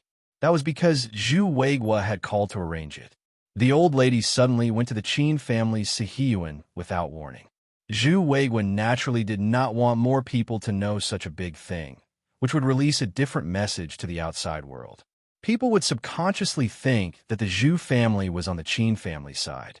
Before he figured out a solution, Zhu Weigua did not want to make a decision so easily. Zhu Weigua learned about it from Zhu Qingwen, who was on her way as soon as possible. She did not expect that the old lady would suddenly go to the Qin family Sihiyuan with such a big fanfare. Everyone knew what it meant. No matter what the old lady was up to, Zhu Qingwen had to rush over as soon as possible and control the matter within a certain range. This was also why Zhu Weigua had forcibly cleared the place. At the same time, he had already informed the publicity system that this matter must not be known to more people. At this time, the old lady's Buick GL8 had arrived at the entrance of the alley of the Qin family Sihiyuan. There were already several police cars on the way. The old lady already knew what was going on, which was within her expectation, so there was no need to make a fuss. The Buick GL8 finally stopped at the gate of the Qin family Sihiyuan. With the help of a nanny and the medical staff, the old lady slowly walked to the gate. She quietly looked at the old Sihiyuan of the Qin family Sihiyuan, which looked quite imposing. It must have cost a lot to build this gate. After all, the son-in-law was not short of money. The old lady glanced at the driver, who quickly walked over and rang the doorbell. After a while, the small door of the Sihiyuan of the Qin family was opened from the inside. A bodyguard of the Qin family walked out and asked impolitely, "Who are you looking for?" During this period of time, the Qin family had been in such turmoil. Everyone in the Qin family knew that the masters of the Qin family had all left. Outside, there were reporters, media outlets, and so on who wanted to find out inside information. Every day, there were all kinds of unknown visitors disturbing the Qin family. The Qin family's bodyguards were already tired of it. Most of them ignored them after seeing the surveillance cameras. However, the old lady and the others were a little special, so they sent a bodyguard. The driver wanted to say something, but the old lady took the initiative to step forward and said politely, "I'm Qin Sheng and Qin Rant's grandmother. Please tell him to come back to see me." The old lady's words caused the Qin family's bodyguard's brain to crash instantly. What was going on? This old lady was actually the grandmother of the two masters of the Qin family. In other words, this old lady was Master Qin's mother-in-law, the biological mother of the late mistress of the Qin family. The bodyguard of the Qin family seemed to have heard about this, but he had never seen this old lady before, so he didn't know if what she said was true. Just when he was about to say that he should report to the police, the driver pushed him away. With the help of a nanny and the medical staff, the old lady slowly walked into the Sihiyuan of the Qin family, which she had never been to before. The old lady had been in Sijio City for so many years and had seen all kinds of Sihiyuan. She was not curious about the Sihiyuan of the Qin family, which was neither small nor big. It was nothing more than a matter of spending more money. Anyway, Qin Chang'an was not short of money. After the Qin family's bodyguard came to his senses, he hurriedly ran in to report to the supervisor. The supervisor was wondering what was going on, and then he understood. The supervisor did not dare to delay. He immediately called Gong Sun and reported the whole thing. Gong Sun had seen the old lady of the Zhu family before. After hearing it, he was sure that it must be the old lady of the Zhu family, who was Qin Sheng and Qin Ran's grandmother. This was definitely a big deal for the whole Qin family. Old Lady Zhu had never entered the gate of the Qin family's Sihiyuan. This time, she took the initiative to come here when the Qin family was in danger. What did this mean? Gongsun dared not think too much or deeply, because things had gone beyond his imagination. He immediately ordered all the people of the Qin family to take good care of old Lady Zhu, and he, young lady and young master rushed back to the Qin family's Sihiyuan. In the Qin family's West Mountain villa, after hanging up the phone, Gongsun ran into the living room excitedly and shouted, "Young master, young lady, something happened, something big happened." In the living room, Qin Sheng and Qin Ran were chatting, and Zhao Anji, who was not far away, was also talking on the phone. Gongsun lost his composure and shouted, which surprised everyone. They looked at each other, not knowing what had happened. Qin Ran came to her senses and asked, "Uncle Gongsun, what's wrong with you?" Gongsun had been restraining his emotions when he answered the phone just now. At this time, he could not control himself anymore. He shouted anxiously, "Young lady, young master, hurry up, go back to the Sihiyuan." Go back to the Sihiyuan? What on earth happened? Qin Sheng was even more confused. At this time, Gongsun hurriedly explained, "Old Lady Zhu came to our Qin family. Old Lady Zhu came and asked you to go back quickly. Hurry up, hurry up." Gongsun's words made everyone except Qin Sheng dumbfounded. Wasn't Old Lady Zhu in Shanghai? How could she appear in Beijing and suddenly go to the Qin family? This was impossible. Qin Ran did not believe it and said, "Uncle Gongsun, are you kidding me? How could Grandma be in Beijing? Why didn't I know?" Qin Ran certainly did not believe it. It was such a big deal that Grandma returned to the capital. If it was true, small aunt and uncle would definitely inform her as soon as possible. So she did not believe it. But this time it was true. The other people of the Zhu family did not tell her that old lady had returned to the capital. What about Qin Sheng? What was he doing? What was he thinking about? At this moment, Qin Sheng sat on the sofa and was lost in thought. He had a smile on his face, but he did not say anything, because it was finally coming. He knew that Grandma would contact them sooner or later. It was only a matter of time. How could Grandma not tell them that she had returned to Beijing? Could it be that she would keep it a secret forever? Impossible. Moreover, he had already guessed that Grandma must have returned to the capital for the Qin family. Otherwise, how could she suddenly return to Beijing without any warning? But why did Grandma and the Zhu family hide it? That was because the Zhu family had not reached an agreement on the Qin family's matter. Otherwise, they would have contacted them long ago. Now, his grandmother finally contacted them in such a high-profile way, which made Qin Sheng think of many possibilities. However, he was not sure about it yet. After confirming these things, he also confirmed the Zhu family's final stance on the matter of the Qin family. Qin Sheng's eyes lit up. So after Qin Sheng came to his senses, he could not wait to go back to the Qin family's Sihiyuan. Now, the most important thing was to see his grandmother. After Qin Sheng stood up, he directly held his sister's hand and shouted, "Sister, come home with me to see Grandma." Seeing Qin Sheng's look, Qin Ran obviously knew more. She asked, "What on earth is going on? I don't have time to explain it to you. Let's talk on the way," Qin Sheng said in a hurry. Then he ran out with Qin Ran. Outside, Chang Baji had already arranged a car to escort Qin Sheng, and Qin ran back to the Qin family Sihiyuan. Gongsun was not in a hurry to leave. It did not matter whether he went back or not. After all, old lady Zhu wanted to see Qin Sheng and Qin Ran, which was the most important thing. On the other side, Zhao Anji looked at Gongsun and asked, "Is old lady Zhu really back?" Gongsun replied with absolute certainty, "If nothing goes wrong, it should be old lady Zhu." The Zhu family finally took action, Zhao Anji said with some relief and some grievance. She did not expect that it was the Zhu family who came in the end. The Qin family had already owed the Zhu family so much. Would they continue to owe the Zhu family? Some things could not be too optimistic, and some things could not be too pessimistic. Gongsun was still not sure what was going on, nor did he dare to answer whether the Zhu family would take action or not. He just said, "Aren't you going back?" "I won't go back." Zhao Anji shook her head and said, now she only needed to wait for the news. There was no need for her to go back and get involved in this matter. The old lady only wanted to see Qin Ran and Qin Sheng, not her. Moreover, she had offended a lot of people in the Zhu family because of Qin Ran and Qin Sheng's mother. This was also the reason why Zhu Qingwen was so tough when she saw her. Even the old lady did not have a good impression of her at that time.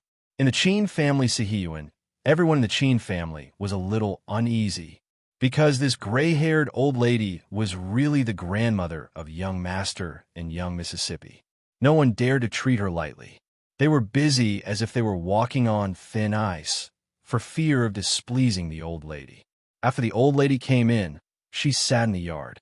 The servants of the Qin family asked the old lady to go in and wait, but the old lady refused and said that she could just sit in the yard and wait. No one knew what the old lady was thinking, so they could only listen to her. The old lady did not wait for Qin Ran and Qin Sheng, but her daughter, Zhu Qingwen, arrived first. Seeing her daughter's face, the old lady knew that she was a little angry this time. You're tuning into the Warrior Lore YouTube channel. Don't forget to subscribe and join us on this journey to catch the most captivating stories.